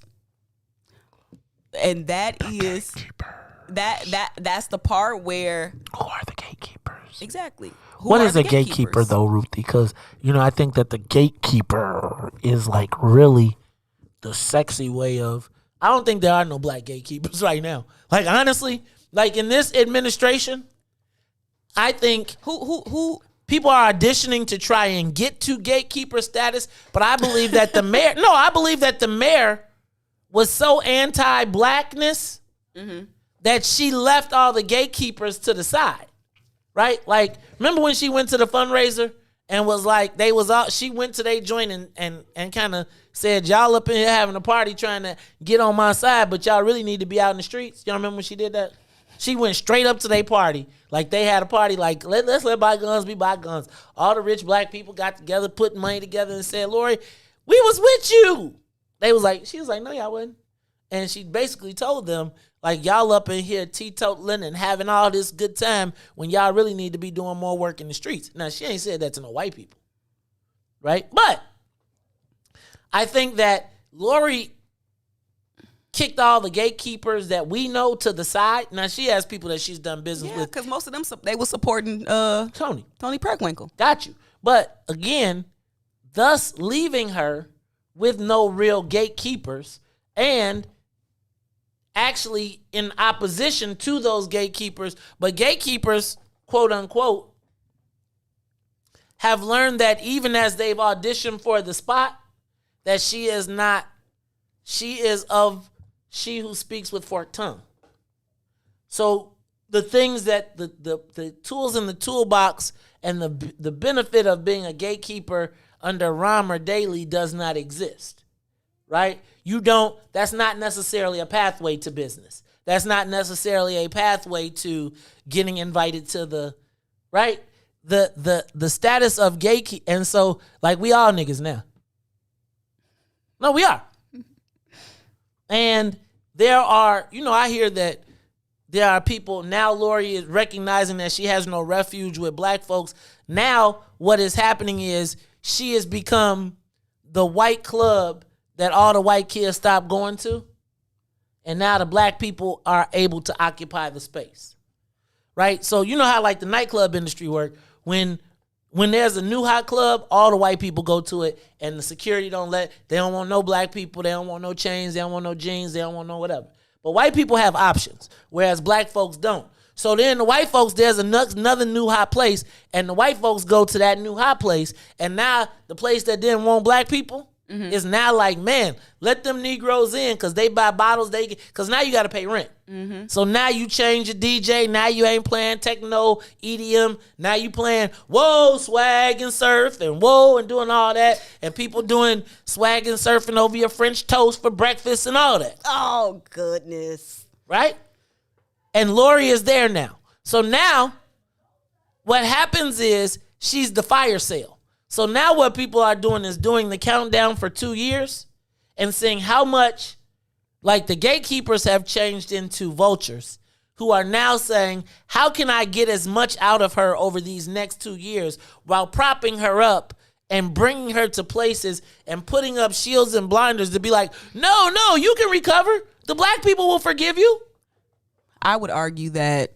What would you argue? That gatekeeping in the black community historically has been about vulturism. I'd agree with that. So now my thing is, again, it's back to trust. So where do we start? We have no starting points. I think that it starts with us. Okay, so you start just like the Latino community. It starts with coming together under a common thing. Nah, you messed What's the up. common cause? The common cause right now is this Office of Black Americans. So are we uniting around our need for blackness? An office? Not for an office, not for a political office. I think that we. I mean, like an office of black. Yeah, I would say the office of the blacks. I would say that this initial thing is we're asking people to collaborate. And I think that the first part is to start with collaborations and people to keep their word in the collaboration, right? In this first action, which will be this march, right? So everybody's responsible for bringing some people. So you've got a list of things that you got to do to participate. I think at the end of that, we assess and we see who was able to do what they said, who kept their word, who didn't. And we start to build a group, right? And we start to build trust. And a lot of times when you build that group, those people that are in that group are also parts of other groups. Now, Ruthie, can I tell you something? Mm-hmm. When we start letting women come. Oh, women invited? Not yet. So? You thinking we don't care? When, So when we let you come, then we gonna put you. I'm gonna put you on. I'm nominating you for the secretary. Oh, what a joy! See, Ruthie, secretary. What a joy! We proud of you. See, it's a place for women. Mm-hmm. Secretary. Mm-hmm. You could be a correspondent secretary. Nah, y'all. I think that trust is a challenge in the Black community. That is the number one thing that we are up against. If you think about it, just think about it. Trust. Like we gotta get over so much. We don't trust each other. We don't trust our elected officials. We don't trust the business people. We don't trust the people who the social services people. It's like we have such a lack of trust. And then when people start telling you, hold on now, we got to get unified. Just trust me. It's like, no. That's how I feel. So we got to keep working at it. That's my point, right? And so you said yesterday, baby steps, right? Yep.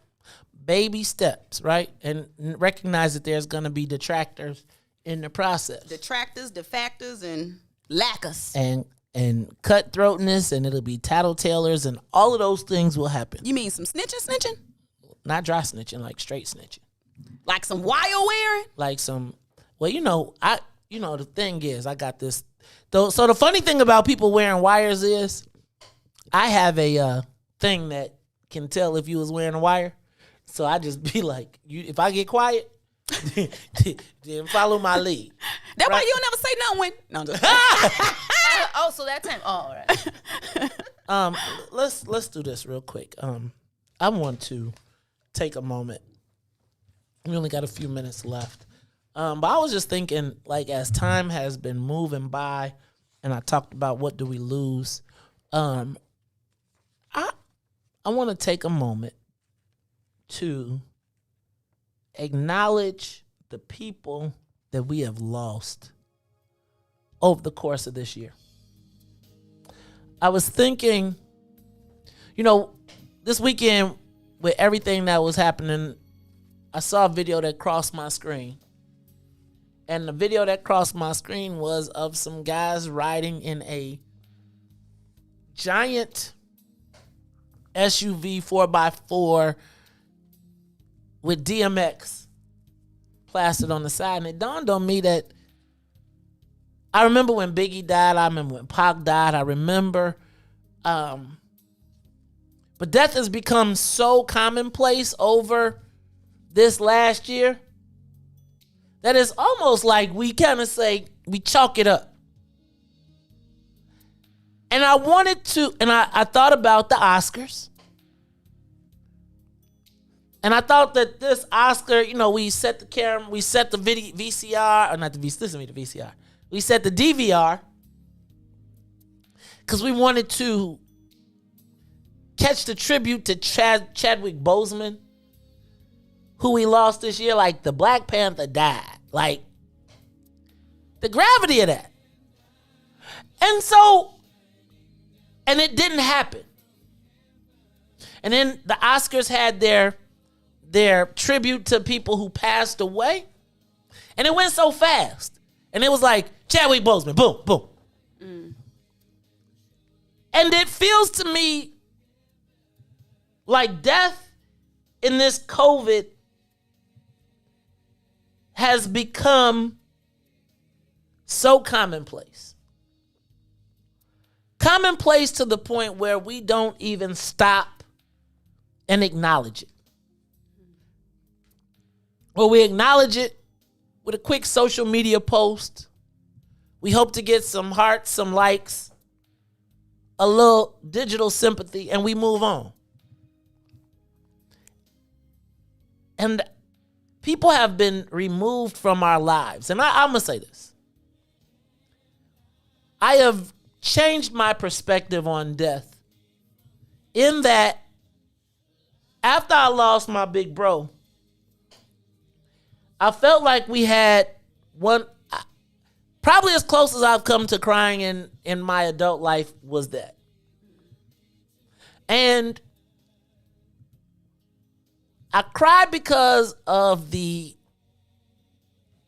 what was taken from me. Then I thought about, and I didn't cry. Let me be clear. I almost cried.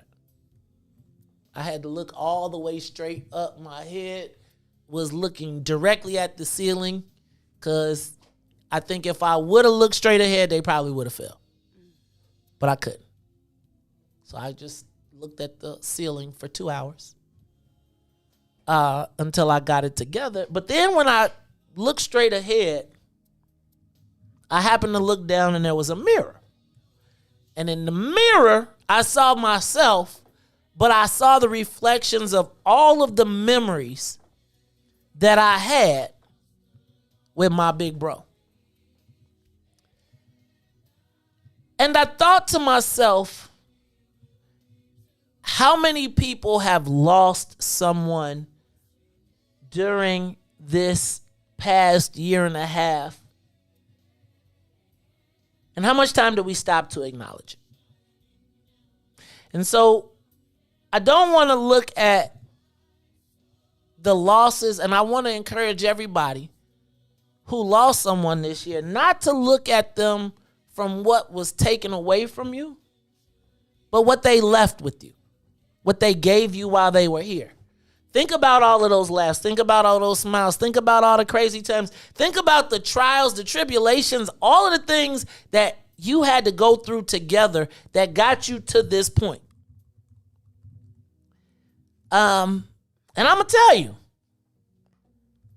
this weekend, this week we lost Humpty Hump. I think about the good time. I mean, it's like I can always, as we have these moments, I can think of all of the great times that I've had with people. Mm-hmm. And I want you to focus on those. Right? I've seen people that have said, I see it every day. Somebody says someone was taken from me. My angel was gone, has left this earth. And so as they leave this earth, I'm going to encourage you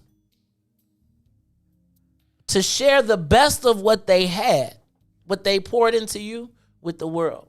Mm-hmm.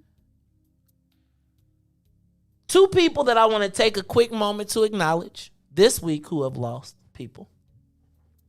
Shout out to my man, Cam Buckner.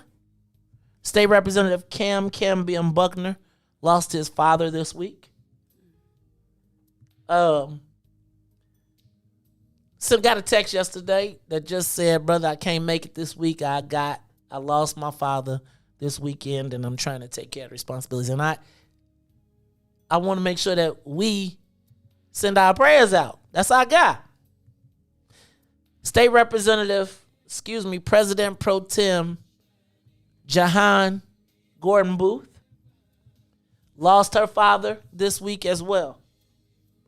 And I'm going to tell you, watching the video of her and her daddy dancing as her tribute made me say, let's enjoy the moments. Right, y'all? We've been living virtually, vicariously through these phones, through video chats that Ruthie won't turn her camera on for. But I'm going to tell you that we have to get back to each other. And as we think about this virtual world that we've been living in, that we've been forced into, the people that we haven't seen, may never see again, just want to encourage you to remember the best. And as we make it through and come out of this pandemic, we got to come back, and we got to come back better. I've spent the last year talking to you about all of the bad things that have befallen us. But I see a light at the end of the tunnel. I know it's going to take baby steps. I know it's going to take work. I know it's going to be trials. It's going to be tribulation. But when I think about all of those relationships, of all of those people, I think about all of that we had to go through to get to the point that would make me have to stare at the ceiling for 3 hours. And in full measure,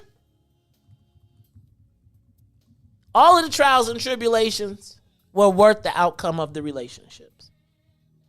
And so I just want to apply that same thing. Over this last year,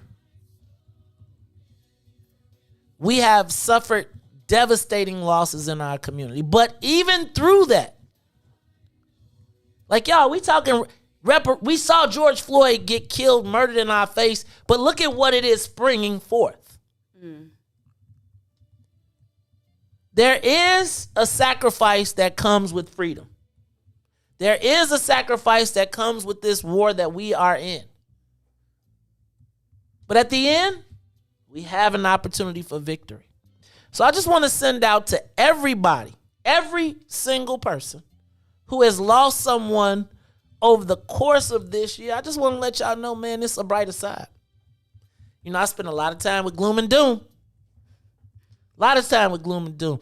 Sometimes I worry if I hurt the energy of people. But I'm just going to tell you that there is no victory without sacrifice.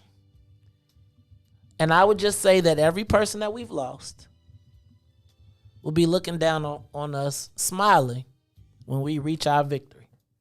And I believe that black unity will happen. And I think that it takes devastating moments in time to change the trajectory. I believe we're there. And so every person that was lost, to every person that's lost a family member, do me a favor and try not to dwell on the fact that they're not here. Do me a favor and dwell on the things that they brought and that they left and that they poured into you while you were here. Now, I'm going to wrap this up. I am the host of the Maze Jackson Show. For Maze, Ruthie, you got anything you want to say? You just said that very, very eloquently. It was very nice. It was very pastoral. Uh-oh. I know. But I think you got a calling on your life and some untapped gifts. Uh-oh. But we'll talk. Wow. Oh, never mind. Never mind. No, Maze, but you are spot on, right? And two, I think it's about when you treat people a certain way, when they pass on, it lives inside of you because you already know what it is. So you got to hold on to that. Kim, Jahan, everybody, Sonia Escobar, everybody, Dion, everybody that we know that has lost someone. We with you, man. And let's make their lives worthwhile. Like, they didn't see it. Everybody not going to make it to the promised land. But I do think we have an opportunity to get here. Look, y'all, I am the host of the Maze Jackson Show. So for Maze and Sonia and Ruthie and Todd the golfer, I am the host of the Maze Jackson Show, asking every single day, what's in it for the black people? And if you don't like it, you can still tell them. Maze said, we out of here. Peace.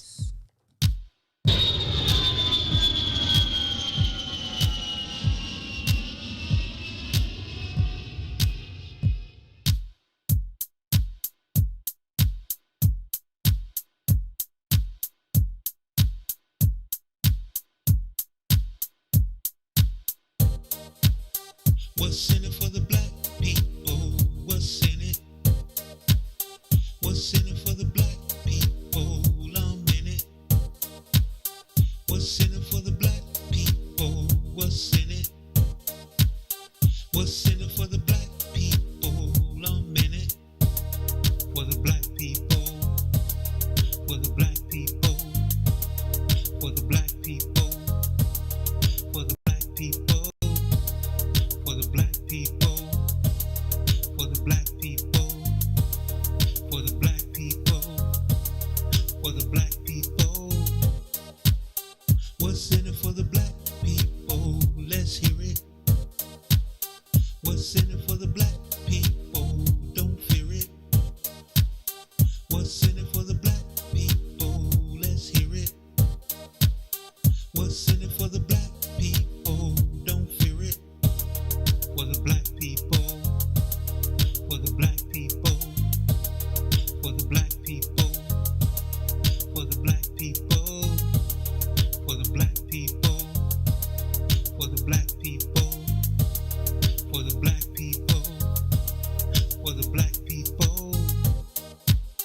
What's in it for the black people? You know it.